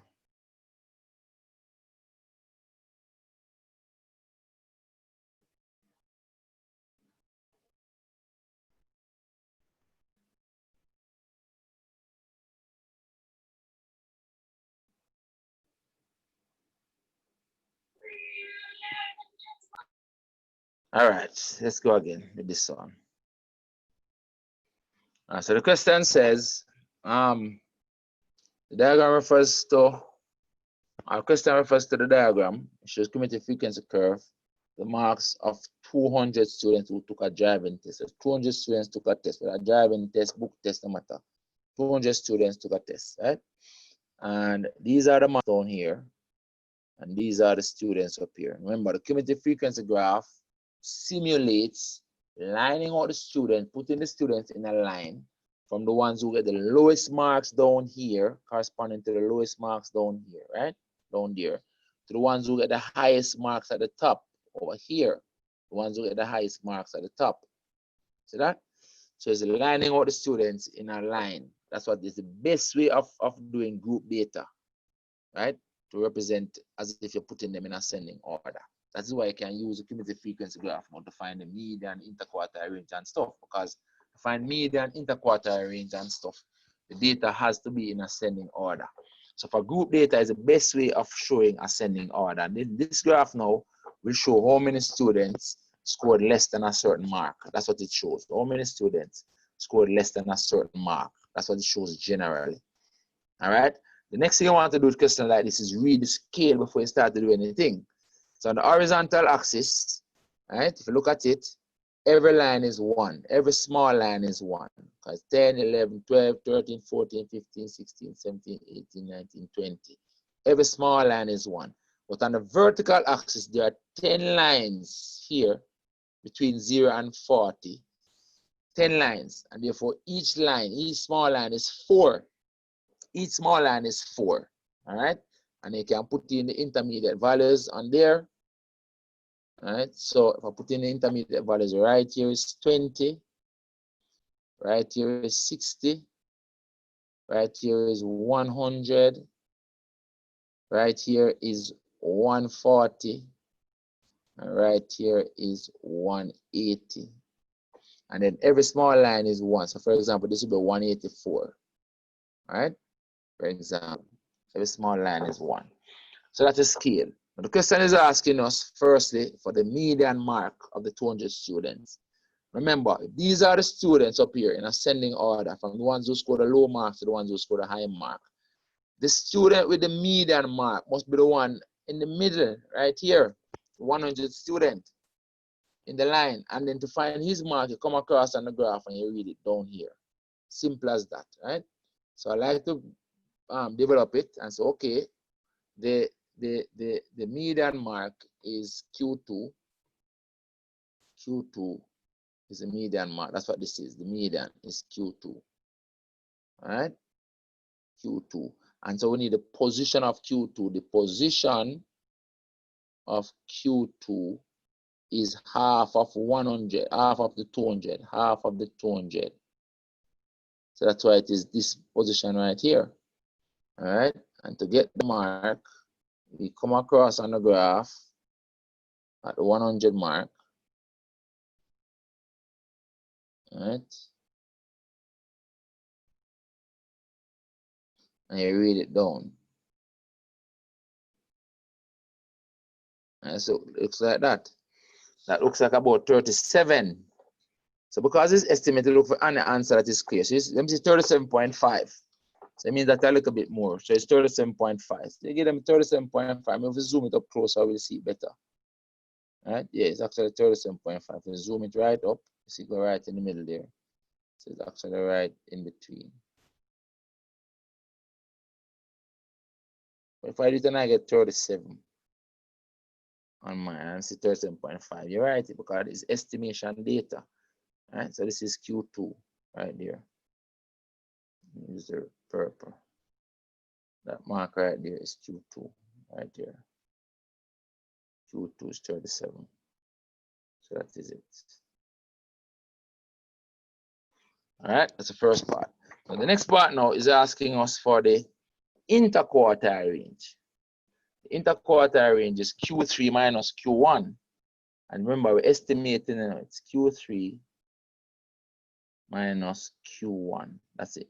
Interquartile range is Q3 minus Q1.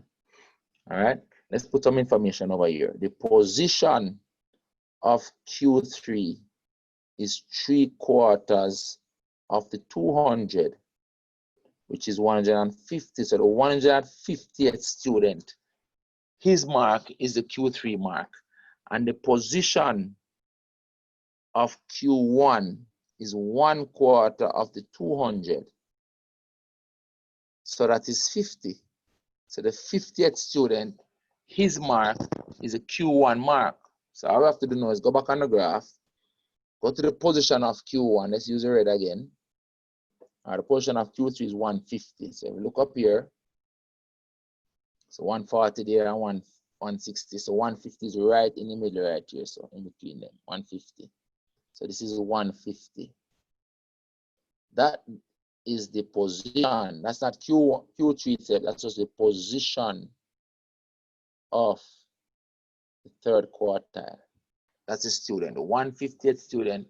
His mark is the third quartile mark. To find that mark, you come across on the graph, right? On the 150, there, and you read it down. And it looks like this line. If you zoom it up, yeah, it looks like that line right there. I'm reading it down.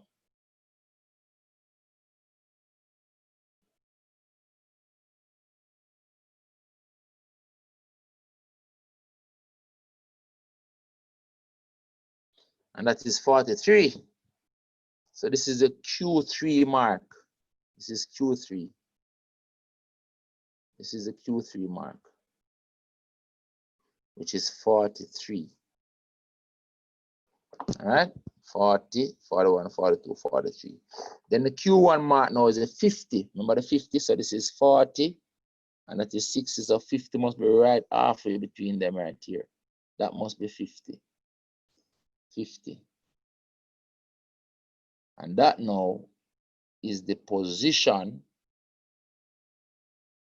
of Q1.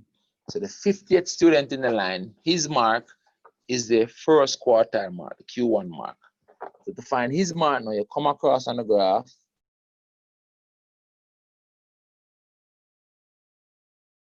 Looks like around there.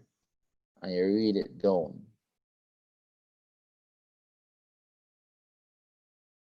Looks like 29.5. So this is Q1 right here. Q1. And I'm saying it is 29.5.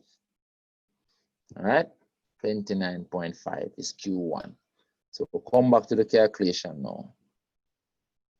All right, and it becomes 43. See here, 43 minus 29.5.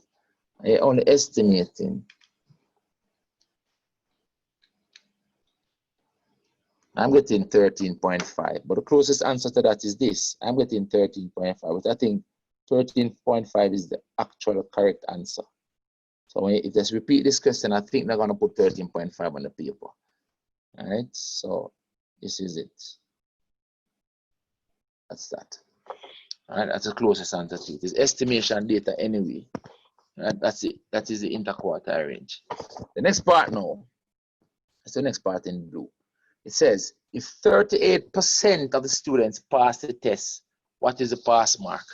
So if it's 38% pass the test, then it is the top 38%. Okay, remember, you know, we're talking about up here, because the students who get the highest marks are the ones up the top there. So it's 38 at the top. So 38% pass the test. It means that what, 62% fail the test. All right, so we can work out what 38% is. How many students pass the test, which is 38%. Right, so 38 over 100. These are the ones who pass. It's 38 over 100 times 200 students. Right, so that is 76 students, right? 76. 2 times 70, 38 is 76. So 76 students pass the test. So if 76 students pass the test, you can say, therefore, how many failed? 200 minus 76. Failed. So this is 76 at the top, you know. 76 at the top. 76 students at the top pass the test. The ones who fail the test is 124. That's 124 at the bottom. 124 at the bottom. Or the first 124 fail the test then. The first 124. The first 124 students fail the test. And then the 76 students at the top pass the test. Let's use a bluing for this part now. Let's use this blue. All right. So 124 students fail the test. So if you want to pass the test, you have to score more than what the 124th student get, because the 124th student is the last one who passed the test. So if you find 124, look at the graph now.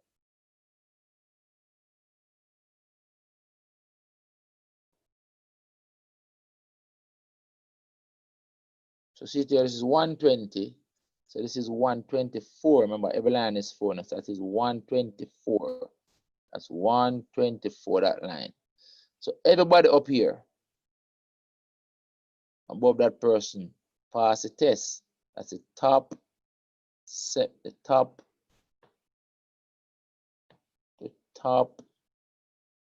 76 students pass the test.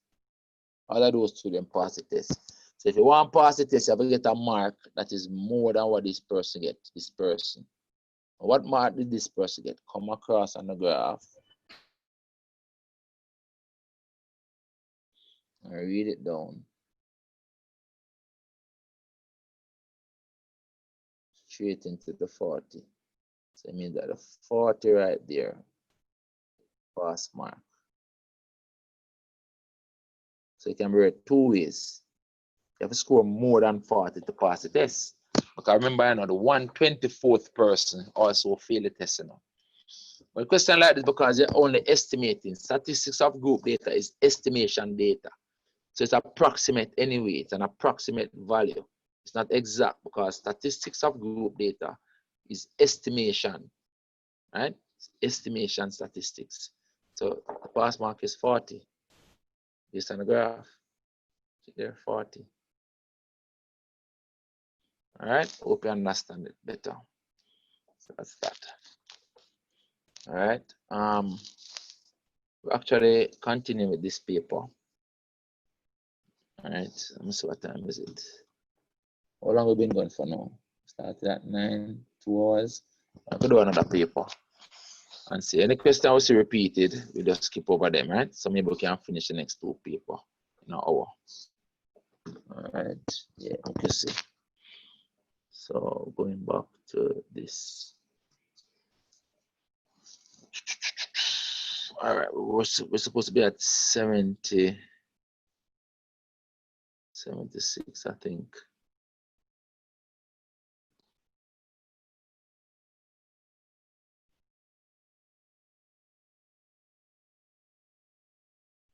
So I is 86.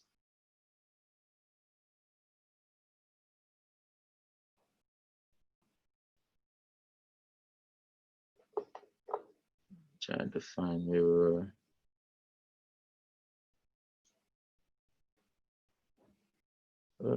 Something wrong?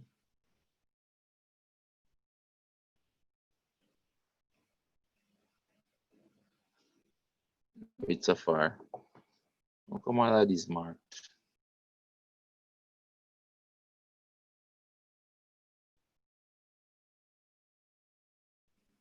That's 86, right? Can't be 86.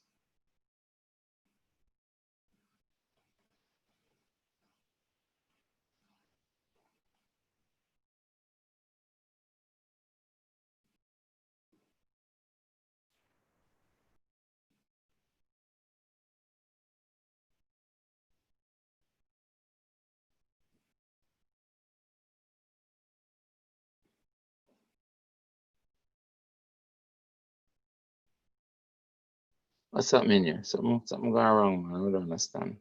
I'm supposed to be on this paper. Yeah, I'm supposed to be on that paper. Wrong paper selected. So it's that paper. And I'm supposed to be at 76. 76.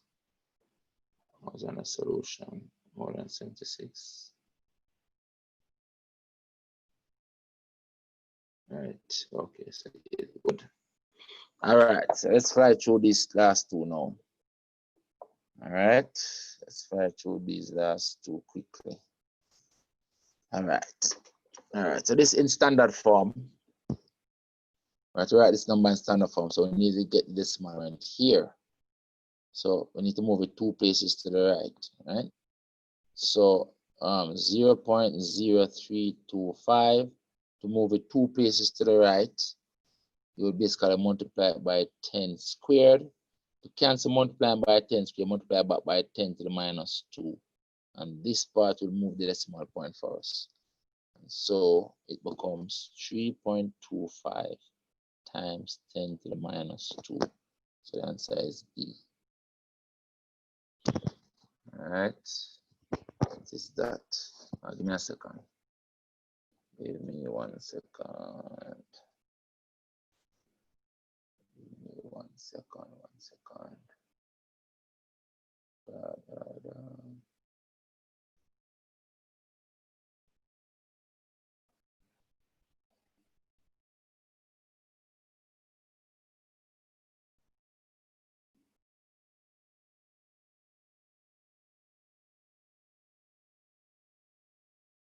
One second, guys.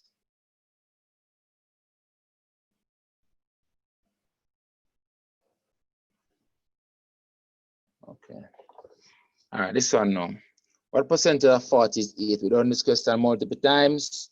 We can say x over 100 times 40 is equal to 8. We're trying to find x. So multiply across. So the x will be equal to 8 times 100 divided by the 40. All right. 8 times 1 divided by the 40. And so it becomes 800 over 40 or 8 over 40. 8 over 40 is 20. So the answer is 20%. All right. Next part. 540 B's are share ratio of 4 to 5. What is the larger share? So we can set this up as a ratio question. So it's 4 to 5 to the total. And the total is 9. All right. All right. Total is 9. So we want this side to become the total to become 540 in the ratio. So basically multiply the ratio by, what is it, 6? Yeah, 6 times 9 is 54, right? Yeah. Multiply by 60. We multiply the ratio by 60. This becomes 240. This becomes 300. And that is when this becomes 540. And so these two actually add up to 540. So what I want, the larger share, this is the larger share. The larger share is this 300.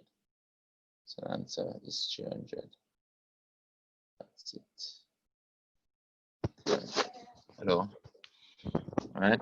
This one says this correct the two significant figures.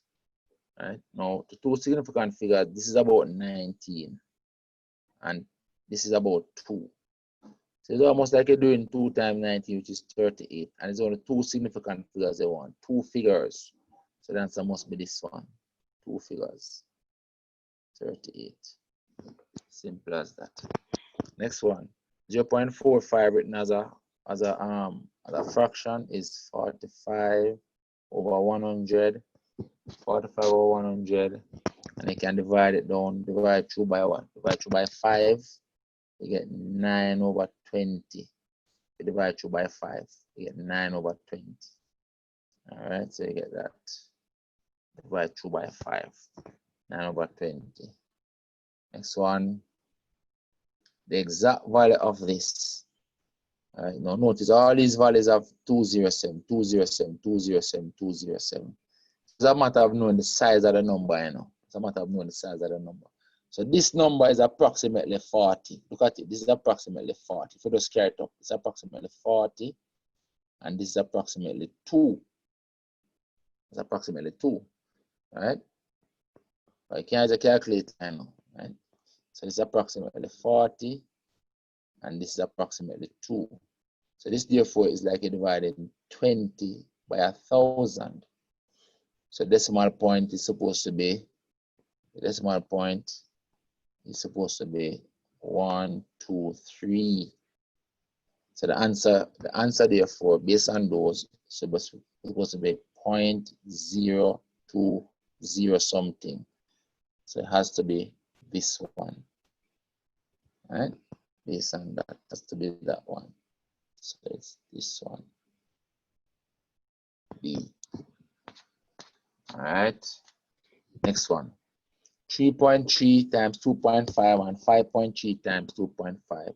So basically adding these two. It is the same as 3.3 plus 5.7 and multiplying that by 2.5. Right? The 3.3 and 5.7 is what?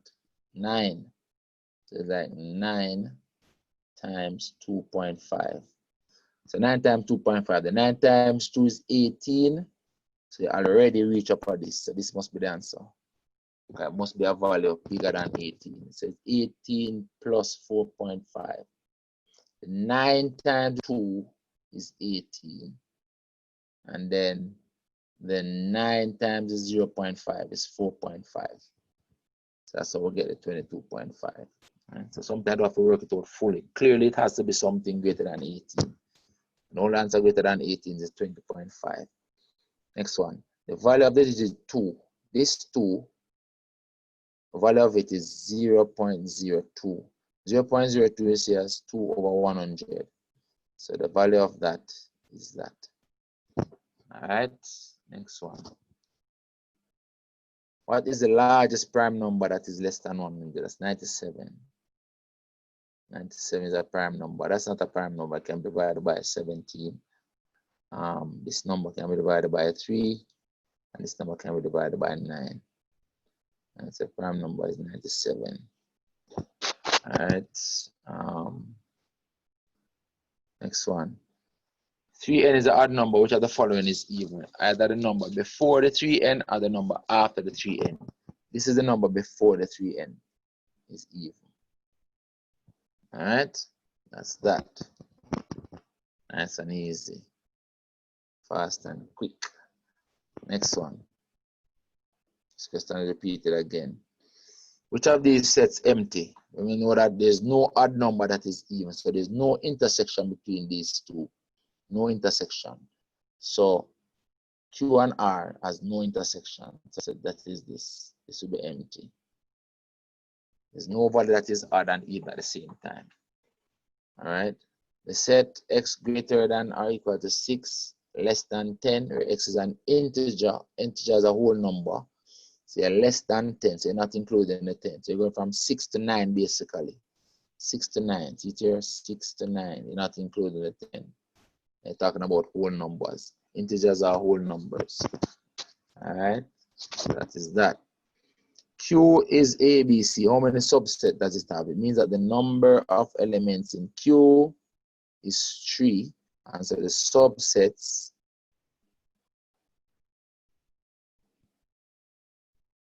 will always be 2 to the n, which in this case is 2 cubed. But the number of elements in there is 3. So the answer is D. 3 elements in there. Next one.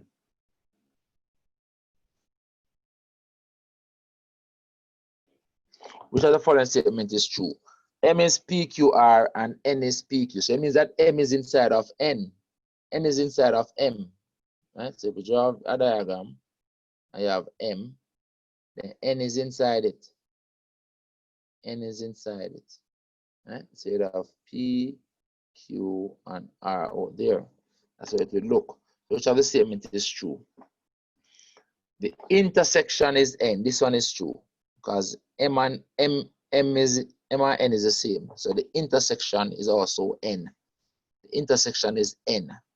Because the intersection will be PQ. You know, if you look at it this way, the intersection will be PQ, and PQ is actually N. Right? So the last is correct. All right. This one is not correct. This is saying M is a subset of N. No, that is not true. It's the other way around. This is saying M union N is N. No, because M union N has R in it. Right? Has R in it. And if say M intersect N is empty. No, that is not true because M intersect N is PQ. So it's not empty. So the last one is correct. Number 15 is another question we have done multiple times.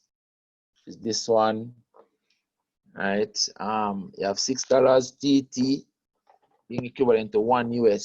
So US to TT is TT to US, no matter still, but let's write it. TT to US is 6 to 1.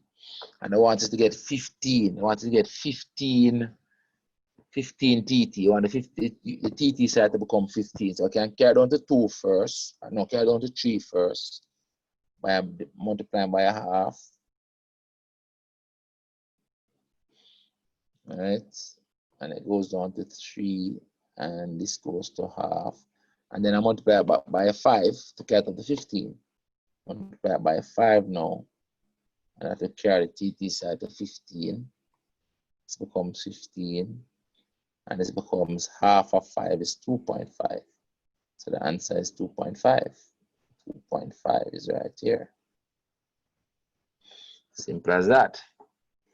The cost of a refrigerator is $18.50. A buyer who is given a discount of 5% will pay what? He's given a discount of 5%. Okay, I wrote this out quickly. Look, 10%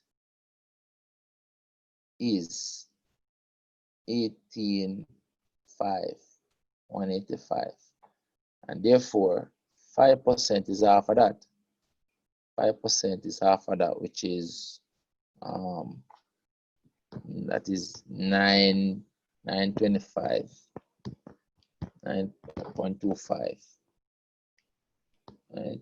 92.5, right? Half of the 9, half of the 18 is 90, half of the 5 is 2.5, so it's 92.5.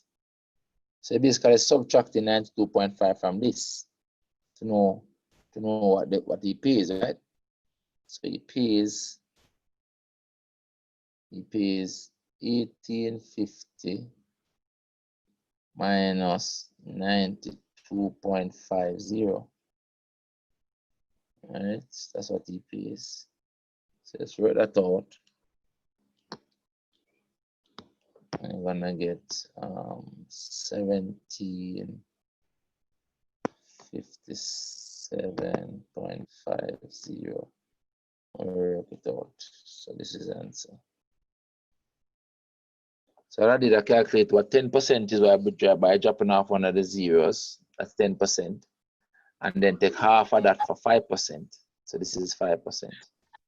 And another way you could have done it is to actually just calculate 95%. Because if you take off 5%, then the value is 95%. All right, so this is subtract. All right, that is that. Next one. Tom bought a pen for $2 and sold it to gain 20%. How much did he gain? He gained 20%. So 20%, 20 over 100 times 30. Now we can do this quickly. We can say 10% is 3. So therefore 20% is 2 times 3, which is 6. All right, you can work this out. It's going to be $6. So the answer is $6 right here. All right, number 17. A dinner at a restaurant is advertised at $60 plus 18% tax. The total bill is the $60 plus the 18 over 100 times the $60. So I've done this question multiple times. All right. And the answer is the 70 point. This one. I've done this one multiple times, right? So basically, let's cancel this down. It's going to come to 10.8. And cancel it down. All right. Next one. This one again, we did this one earlier, so we can skip over this one. This one was done today, so we can skip over it. Same procedure. So this answer was 45. We did this one earlier. Next page.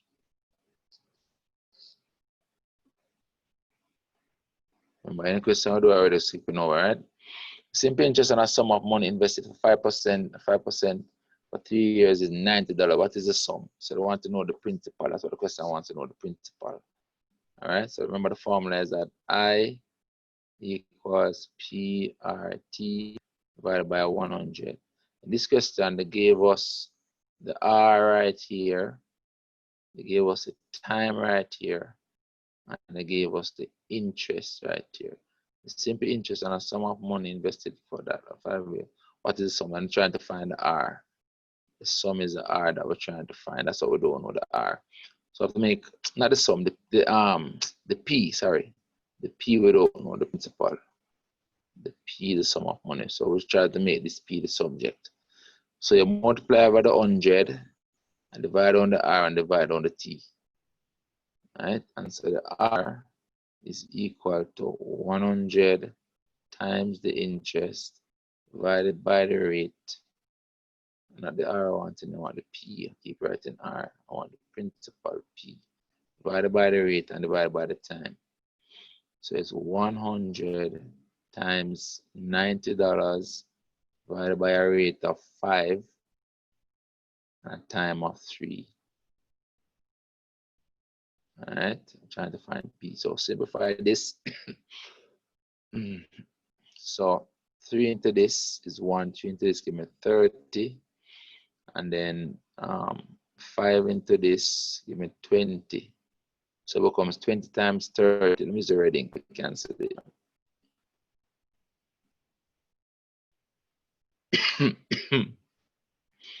All right, so 3 into this, 1 time 3 into that goes 30. 5 into that is 1 time 5 into this is 20. So it's 20 times 30 is 600. So the answer is 600. That is the sum. All right. Next one, a woman buys a pair of shoes at a sale. She pays $45, saving $15. All right. On the original, on the normal price. The percentage discount on the pair of shoes is what? So the original amount or the mark price,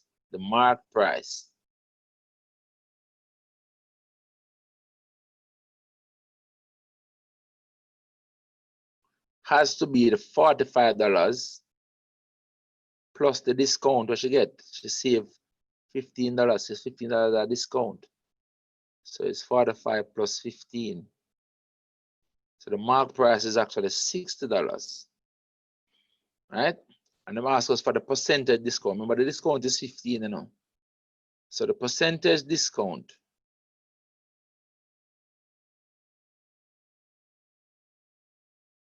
has to be the discount of 15 over the mark price of 60 times 100.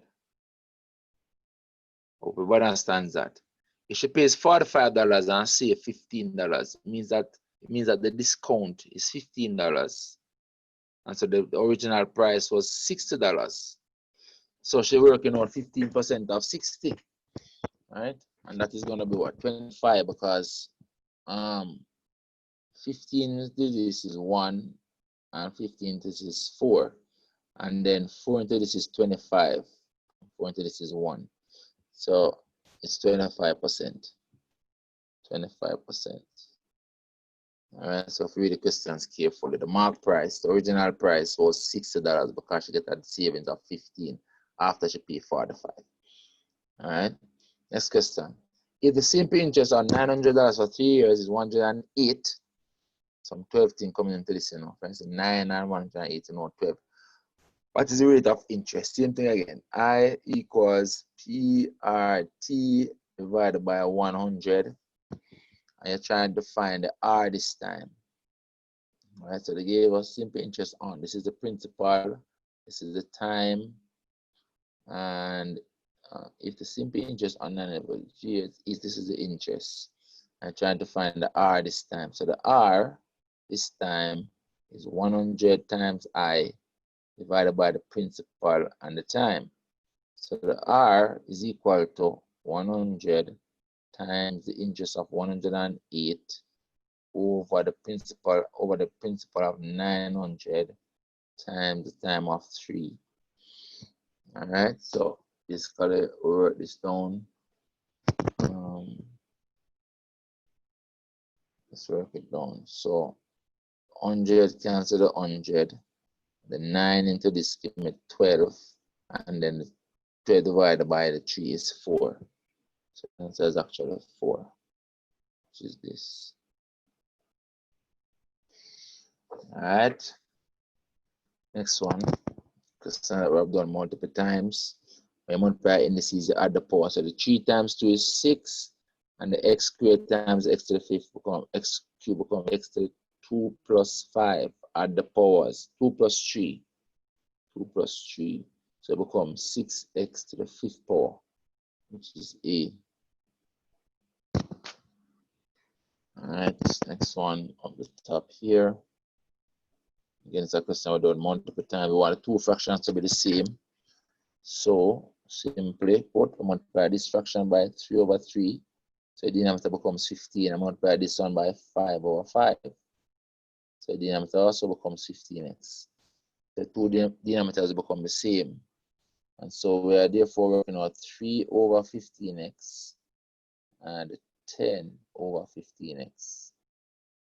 Now the two denominators are the same. You add the numerator and you will get 13 over 15x, which is the last answer right here.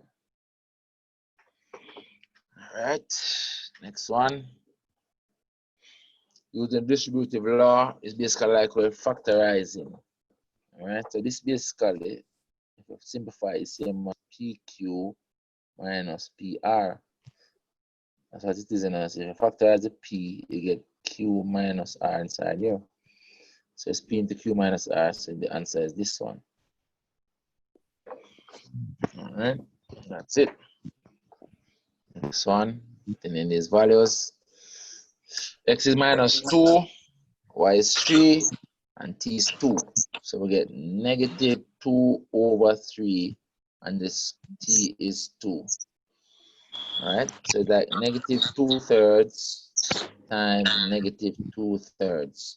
The negative 2 times negative 2 is 4, and the 3 times 3 is 9. So it's 4 over 9. Mute your mic, please. Mute your mic.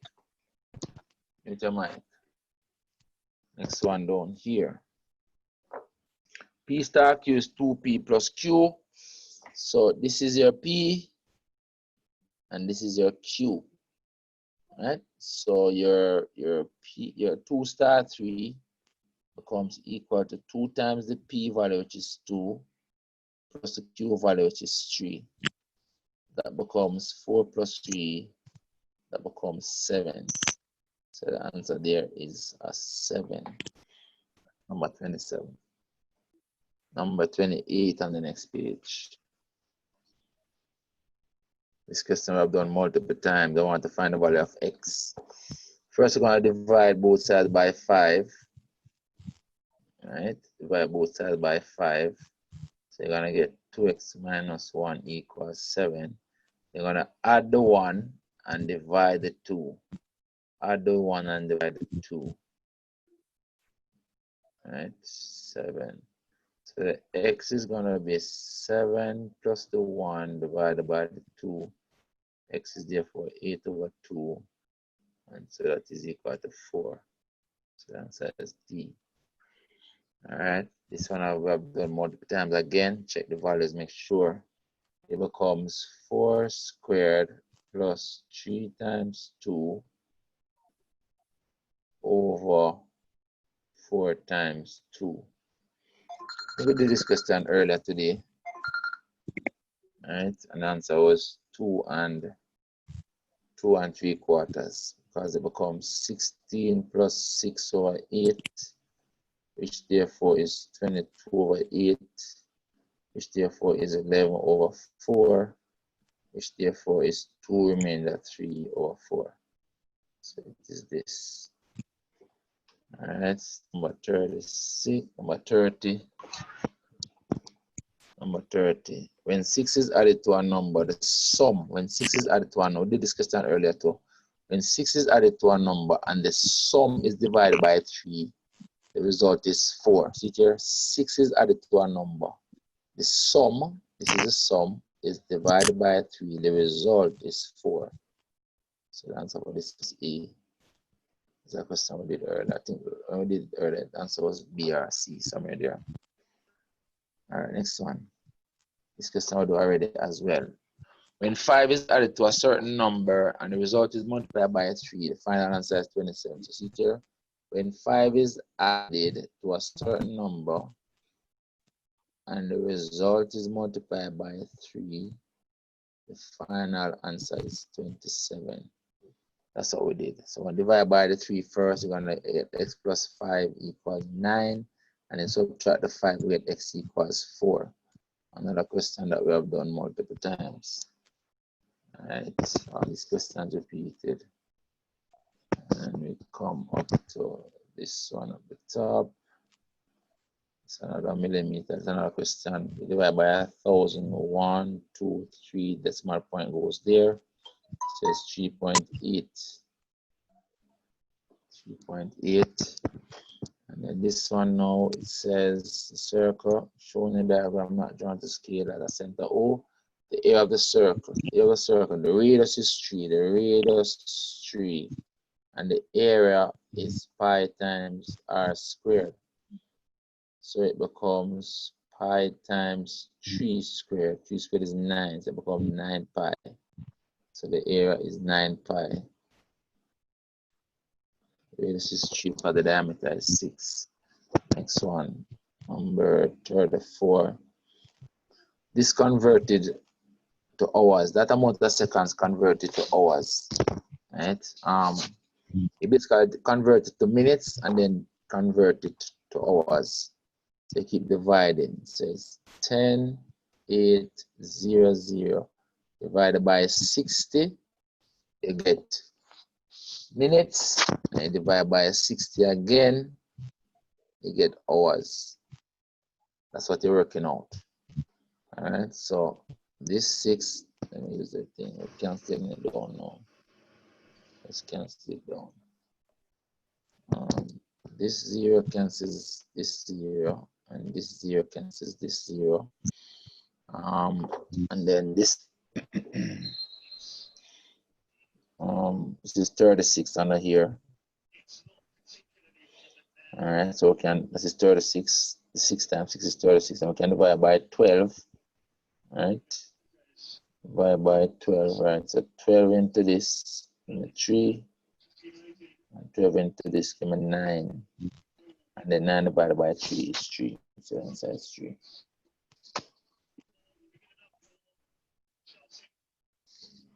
Next question. Grammar for cube of h is 3 times 3 times 3, which is 27. Another question that is repeating. Then we come to this one. It says the figure drawn to scale shows a sector of a circle. It says the length of the minor arc is 8. So this question repeated again. This arc length is 8. 8. This is 8 centimeters. And the arc length is theta over 360 times the circumference of 2 pi r. Well, I want the circumference, so we can just call the circumference C. Right, let's call the circumference C. Right, that's what it is equal to. So that is equal to 8. All right, so 60 over 360 times the circumference is equal to 8. This is 1 over 6. This becomes 1 over 6. So multiply the 6 across here next. And so you'll see that the C becomes 6 times 8, which is 48. I'm on Saturday journey at 9:30 and arrive at his destination, same time zone at 13:30 on the same day. If the average speed was 30 kilometers per hour,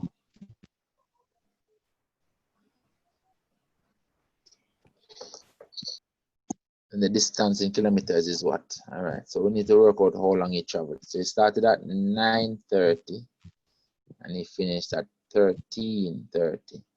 So 9 to 12, so he traveled for 4 hours. But can say he traveled for 4 hours. 13 minus 9 is 4. So he traveled for 4 hours. So the time is 4 hours. And the speed is 30. So this is 4 hours and the speed is 30 kilometers per hour. Now they want the distance. The distance is the speed times the time. Speed times the time. And so it becomes 30 times 4, which is 120 kilometers. So the answer is this one. Why say that time is 4 hours? What can I say that? From this to this is 4 hours, because from 9 to 12 is 3 hours, and then one more make 4 hours. So you traveled 4 hours. All right, this question, another repeat question. They want the area, but the area is half the sum of the parallel sides, which is 18 plus 8. 8 plus 18 times the distance between the parallel sides, which is 5. That's it. So it becomes half of 26 times 5. It becomes 13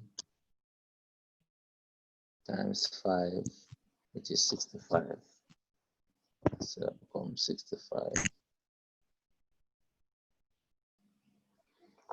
All right, that's that. It's another repeat question. So that the base is a square. All right, show the same thing. Yes, so this is 5 centimeters across here as well. So they want the sum of the areas. The area up here, you have the triangle, is half the base times the height. Half the base times the height of 4, which becomes 10 centimeters squared. And down here, the area of the square is 5 times 5, which is 25 centimeters squared. So you add them, you get 35. So it's 10 plus 25 equals 35. So the area is 35 centimeters squared. The score which occurs most frequently in a distribution is the mode. The mode is the one that occurs most frequently. The mode. All right, that's an easy. Number 41. So number 41 is that same question bar chart. Number of children took part in a survey. How many students took part? So the students who took part were the sum 3 here, plus 4 here, plus 2 here, plus 5 here, plus 1. So you add them up. Add them up. So it's 3 plus 4 plus 2 plus 5 plus 1. All right, so it's 7 plus 7 plus 1. That's 15. Add up all of those, right? This one refers to the score, the median score. To get the median score, you need to put them in ascending order. All right, so put them in ascending order and get the median score. So we're gonna go 1, then 4 and 4 again, then 7, then 8 and 8, then need more space. Let's go again. Let's put them up here. So it's 1, 4 and 4, 7, 8 and 8, and 10 and 15. We're trying to find the median. Let's use the red, you can see. So the median is one in the middle. How many was 8 scores? So they divide half and half. 4 and 4. 4 and 4. 1, 2, 3, 4. So the median is right in the middle. Q2. will be 7 plus 8 over 2, which therefore is 7.5. And 7.5 in the middle, right there. All right, put them in ascending order first, very important. In a class of 20 students, 12 are girls, meaning that 8 are boys, right? What the probability that a student chosen at random is a boy? It's 8 out of the 20. 8 boys. 8 boys in the class. So the probability of a boy is 8 over 20. Right there. All right. Next question. Top.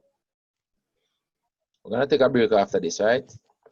And do the last paper in a session. And in that last session, we'll also do any question and the person wants us to just look over.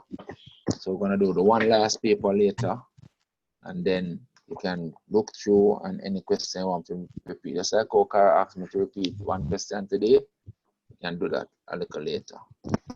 All right, not too late. I don't want person studying too late, but we can do that as a session later. So we're gonna stop after this question and then start back the session later on. All right. So I send out the link when I'm ready again. Question says the pie chart above shows the preferred drink for a group of students. Each student may select only one drink. If 12 students prefer chocolate, that is right here. 12 students prefer chocolate. And chocolate corresponds to 60 degrees. Very important. So 60 degrees is 12 students. What is the total? The total is going to be 360 degrees, right? The total in the thing is 360 degrees. So you can set up like this.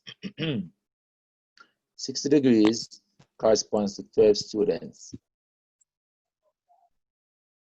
You want 360 degrees, so multiply by 6. You multiply by 6 to get 360. So multiply by 6 to get 360. Then the 360 degrees, which is the total, is 12 times 6, which is 72. 72 students. 72 students is the total. Total angle corresponds to total students, right? So that is a total. 72. I just wanted to see what 360 degree was. That is all. Next one. It says, if the mean of the numbers 2x, 3x, 4x, and 3x is 12, then the sum of the numbers must be 4 times 12. See there? I can remember, I know. The sum of the numbers, we have to write them out, you know, over 4 numbers equals 12. That's it, you know. 1, 2, 3, 4 numbers. The question never asks for x, you know. It asks us for the sum of the numbers. You have to read carefully. The sum of the numbers over 4 equals 12, and therefore the sum is 4 times 12, which is 48. All right, so this question can trick a lot of people because they can go about try to find x, so the question never asks for x. This question will do this one again. This is the y-axis intercept. So this is a c equals 5. This is a gradient, m equals 4. The line is y equals mx plus c. And so it's y equals 4x plus 5, which is this one. That's the equation of that line. All right, 47. So the one intersection of the line EB with the y-axis. Y-axis is right here.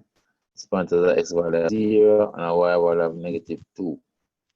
0, -2. That's it. 0, -2. Well, this question, we want the gradient. Gradient is going to be positive because the line is sloping upwards from left to right. The gradient, we just want to calculate rise over run between any 2 points. So we can use these 2 points, this point and this point. So from this point to this point, you rise 1, check the scale. up 1, yeah, and run 2 units, run 2, rise 1, run 2, rise 1, run 2. So the gradient is 1 over 2. So gradient M is rise over run between any 2 points. We're using those 2 points that are marked. It's easy. Rise is 1, run is 2. So 1 over 2 D. I've used the A and the B if you wanted, but any 2 points can work. So we just use those 2 close points. All right. Number 49. They want f of 5. F of negative 5. So for this negative right here, minus minus. So f of negative 5, this becomes equal to negative 5 squared minus negative 5. This is where people are going to make the mistake, right there. The minus minus 1. The negative 5 squared is 25. Minus minus is plus 5 minus 1. That becomes 30 minus 1, which is 29. So the answer is actually 29. All right, next one. What is the gradient of the line? Remember, the line must be of the form y equals mx plus c. Y alone must be the subject. Right now, this is a 2y. We need to build us y alone. So we're going to do divide 2 by 2. Or multiply 2 by half. Right, we're going to divide 2 by 2. The y alone as the subject. And divide 2 by 2, divide each term by 2. So y equals minus 3 over 2 x minus 4. So this right here is the gradient m. So that's minus 3 over 2. That's that. All right, next question. Range of values for f of x to the 5th power. X to the 5th power. All right. Well, it's gonna be the last one. I know, but I was looking because it's the only one that has 32. Because if you raise this to the 5th power, it goes to negative 32. Because it becomes negative 2 to the 5th power. A negative number raised to an odd power is negative. A negative number raised to an odd power is negative. I can work it out. Negative 2 times negative 2 times negative 2 times negative 2, 5 times. Them 2 are giving me positive 4. 1, 2, 3, 4 times another time, minus 2 again. One more time, 5 times. And these 2 give me a positive 4, and then this one now is still negative 2. So this is now 16 times negative 32. And so this gives me negative 32. Right, so the only answer with negative 32 is this one down here. So I don't have to do anything else. I'm done. So I'm on the last one is the only one with a negative 32 in it.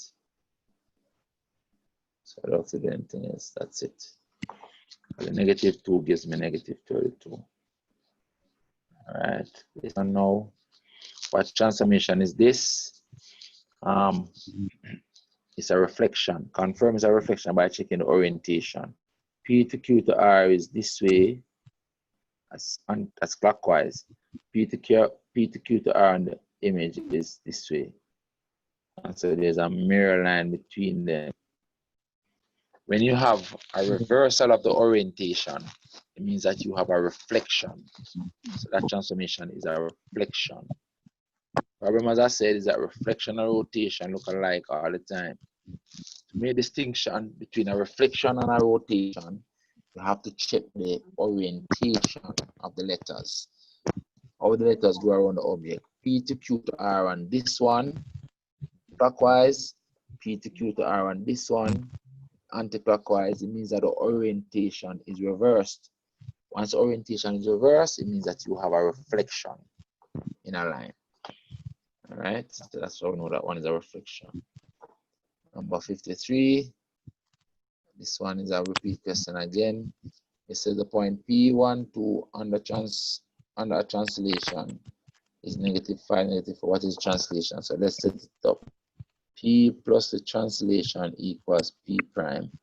So the translation equals P prime minus P. And so the P prime is minus 5 minus 4 minus the P prime is 1, 2.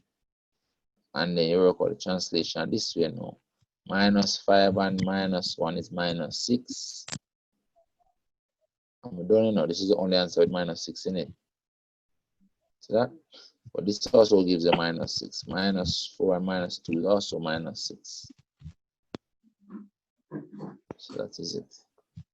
Next question is the alternate Z angles. They are equal, right? The angle and angle, the alternate angles, they are equal. So X and Y are equal. All right, then we come to this one. This is the 8, 15, 17 triangle. The answer for this one is 8. If you don't know it's 8, you could actually work it out with Pythagoras' theorem. This is the hypotenuse. Right? So that is the hypotenuse. So the 17, which is the hypotenuse squared, is equal to the x squared plus the 15 squared. Right? So the x squared, so transpose the 15 squared over here. So 17 squared minus 15 squared is equal to x squared. Space. So this becomes 17 minus 15 times 17 plus 15, because it is the difference of 2 squares equals x squared. This is 2 and this is 32 plus x squared. Continue up here, so it means that x squared equals 64, because this is 64, 2 times 32. And if x squared is 64, then x equals 8. All right, so the x side is 8. All right, this is that. Easier to just know that is 8, 15, 17 triangle. Pick up. This one is another repeat question. Give us that the parallel lines. Once you have parallel lines, you have Z angles, U angles, all these things. They want angle BD, BDE. BDE is this angle that I want. We can know that these two angles are supplementary angles. They add up to 180 degrees. These two must add up to 180 degrees total.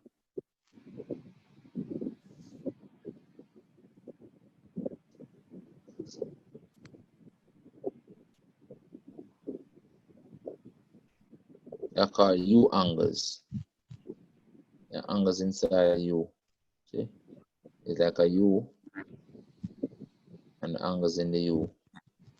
This angle and this angle are your U angles, internal angles. So they add up to 180 degrees. We have parallel lines. Another way we could do it, we could say the Z angles are equal and put the 40 over here.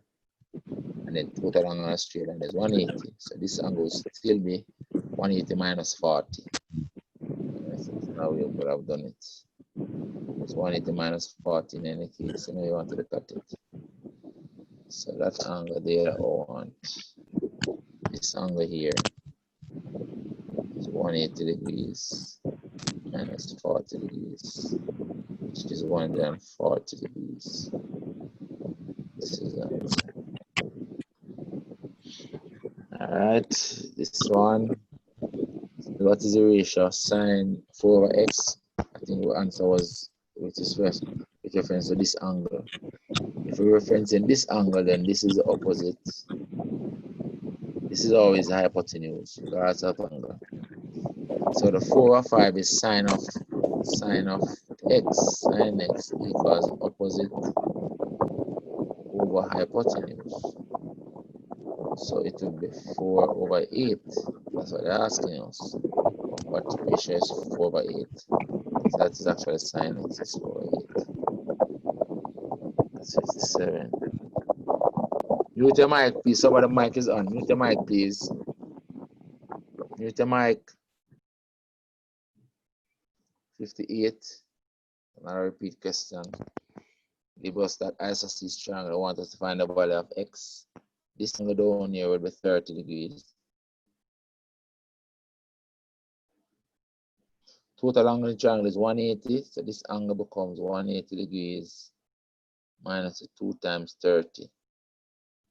So 180 minus 60, that works out to 120 degrees. So that angle x is 120 degrees. All right, this one now, again, another repeat question. It's an enlargement of scale factor 2. It's positive scale factor because the image and the object point in the same direction. A pointing up, A pointing up. C pointing down, C pointing down. B pointing so, B pointing so. So the image and the object are pointing in the same direction, so scale factor is positive. Additionally, both of them are on the same side of the center. And so it's a positive scale factor and both of them are on the same side of the center. Then the value now, this side, for example, was 2 units and now it is 4. So it has been multiplied by 2, so the scale factor is 2.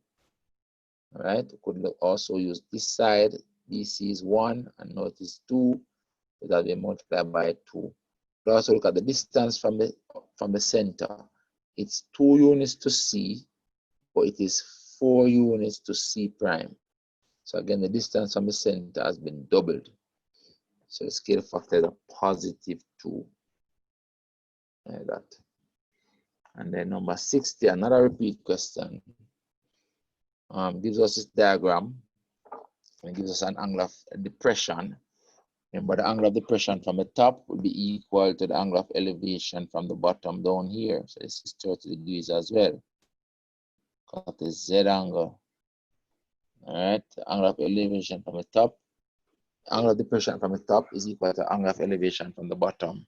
And I want us to find YZ, which is this side. Let's call it X. So this is the opposite. This is the opposite. X is the opposite side. And this is the adjacent side. Opposite and adjacent connected with tan. So tan of 30 degrees equals the opposite over the adjacent. So Katoa. So the tan of 30 degrees equals the side that I want, which we call an X, over the 10. To find the X, just multiply the 10 up here. Just multiply across 10. And so the X is equal to 10 tan of 30 degrees. So the answer is E. That's that. So next paper is this one. So as I said, what we'll do, we'll leave this paper for later. All right, and this one later. That's the last paper. All right. Yeah. So we'll do that paper later.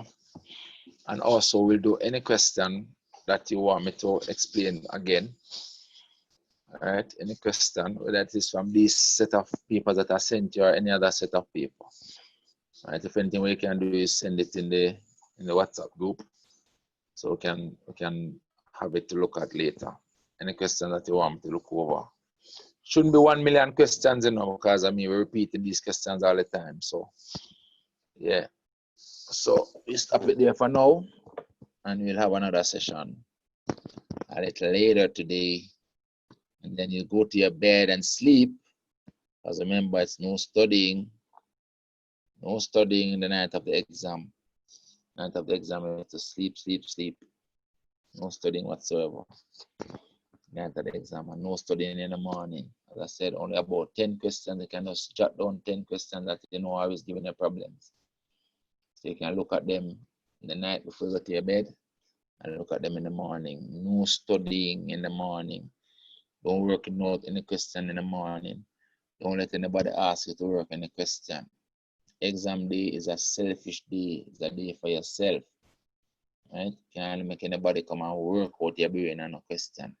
Explain things to people where I should have asked to explain to them 2 weeks ago. Can't ask you to explain something on the exam day. They had 2 weeks ago to ask you. right? Exam day is a year day. Only 60 questions should be worked out on the day. And there's a 60 questions on the paper. You want your brain to be fresh and ready for those 60 questions. In case there's a little sugar on one of them, you can work it out. You don't want your brain to be fatigued in any way, shape, or form. No way, shape, or form. So no studying tonight. No studying tonight. From a touch 8 o'clock tonight, no studying. No staying up on the internet, watch no TV, nothing. Go your bed, go sleep, rest your brain. Don't worry about the exam. You are well prepared. There's no need to worry about the exam at this stage. You are well prepared. Right? You have a big advantage. Many of these questions will be repeated. You more than likely finish the paper before time. Don't come out of the exam room. Stay in there. Stay to the end of the time. Check over every single question. Right? I always tell that we're aiming for 58. No, we're aiming for 60. The aim is 60 out of 60. That is what we want in the exam. We want to get all right. Especially now that we know that the repeating questions. We want to get every question right tomorrow. If you never get all right before, tomorrow is the day to get all right. All right, and you're gonna do the paper patiently, work quickly in the beginning to try and ensure that you finish all the questions. Don't leave any question blank. Don't come at the exam room and leave any question blank, saying that you don't know this, I don't know, you're not sure the answer. If you don't know the answer for whatever reason, still make a educated guess, make a smart guess. Right? Use a process of elimination and guess the answer. Right? Don't leave any question blank. If you leave it, you're not gonna get the mark from anyway. But there you get it wrong. More than don't get the mark at all for not trying. All right, so that is the plan. I don't want to write out some instructions later just to remind you. It's very important that you stay disciplined and follow these instructions that I'm telling you. It's very important. I'm talking of personal experience and experience of other students in the past. It's very, very important that you follow the instructions to the T. Go your bed, go sleep. No studying tonight. Rest yourself. No studying in the morning. When you come to my mock exams in the evenings, you don't study not before you come. You just come and do it and get your 58 and 57 and 54. That's the same. Same thing tomorrow. Right? Just go to the exam room in the morning with your brain fresh. Relax and do the paper. If you feel nervous, just drink a little bit of honey, 1 spoon of honey, and relax yourself. And you should have a lot of confidence because you have done so much work. Thing about CXC, once you do work, you generally get the results. That's the nature of CXC, Once you put in the work, you will get the results. You don't have to worry. Don't go in the exam room and start fret if you see other people fretting. Don't start to fret if you see people fretting before they go in the exam room. Because you don't know why they are fretting. Maybe they are fretting because they don't have any confidence, because they know they didn't prepare properly. Right? But once you know you prepare properly, you don't have any fear. You have confidence. Exam could have been a month ago. Right? You basically get 1 extra month to practice and sharpen up. Yeah, so the time has come now. Let's go in there and deal with it. Straight A's we say.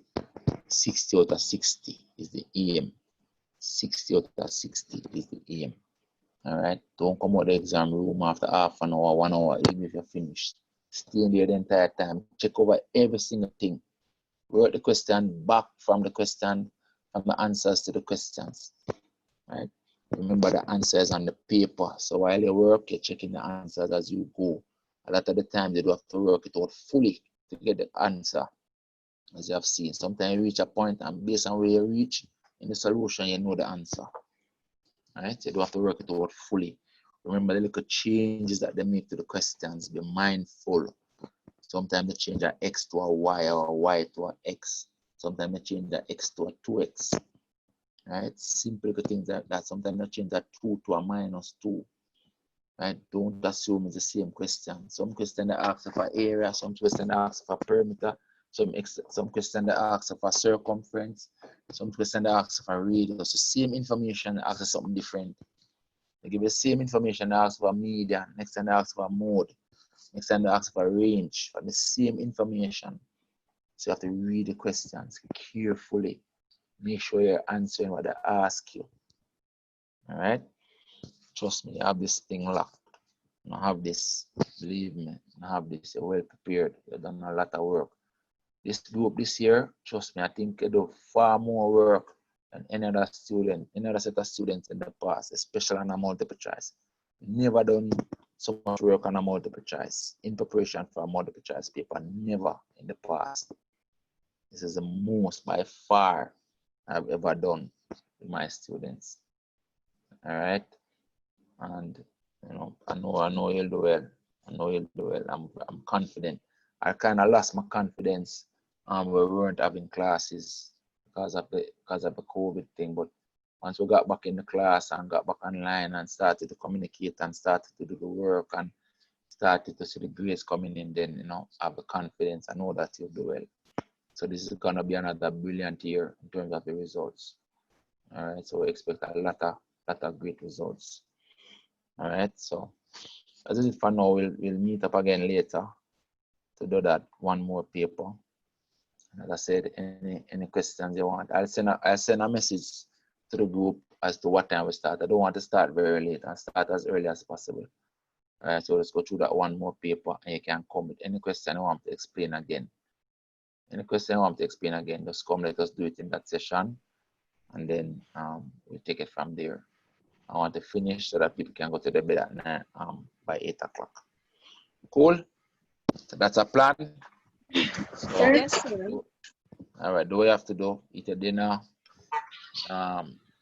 rest yourself, look a bit, whatever you have to do, get started the way so we can have that session later and make a note of the questions you want me to explain. All right? Sir. See you later, guys. All right, Sir. bye. Sir. Yeah? Yes? For people that are not in the group, how are we going to know when to come? Oh, we want to know who gave you the information? My friend, but she goes to my schools and she's not in the group either. Well, the thing is, you know, I send out the share to let me give him a number. Let me give him a number. So person who want to come back, when I send out the invite later, I'll send it to those persons. So my WhatsApp number is 8390321. 8390321. So just send me a WhatsApp message asking me to send you the link later when we have the class again. So I'll just send it to all the persons who ask me for the link. I'll just send it to everybody. And I think you can invite other persons if they want. Anybody who want to come and get a little bit of help, I don't have any problem. It's 100%, I don't care. Anybody who want to get a little help, want to get some help at this last stage, or have a question or two that they want to ask me, no problem. All right. So if you have other friends who want to come, students from my class, if you have friends who want to come and, you know, just ask a couple questions and get some clarity on a few things, you can come and join. No problem at all. All right? Yes, thank you. All right. Okay then. All right. Bye. So remember, my number is 8390321. That's my WhatsApp number. That's my WhatsApp number. So send messages there. All right, guys. All right. Bye. Later.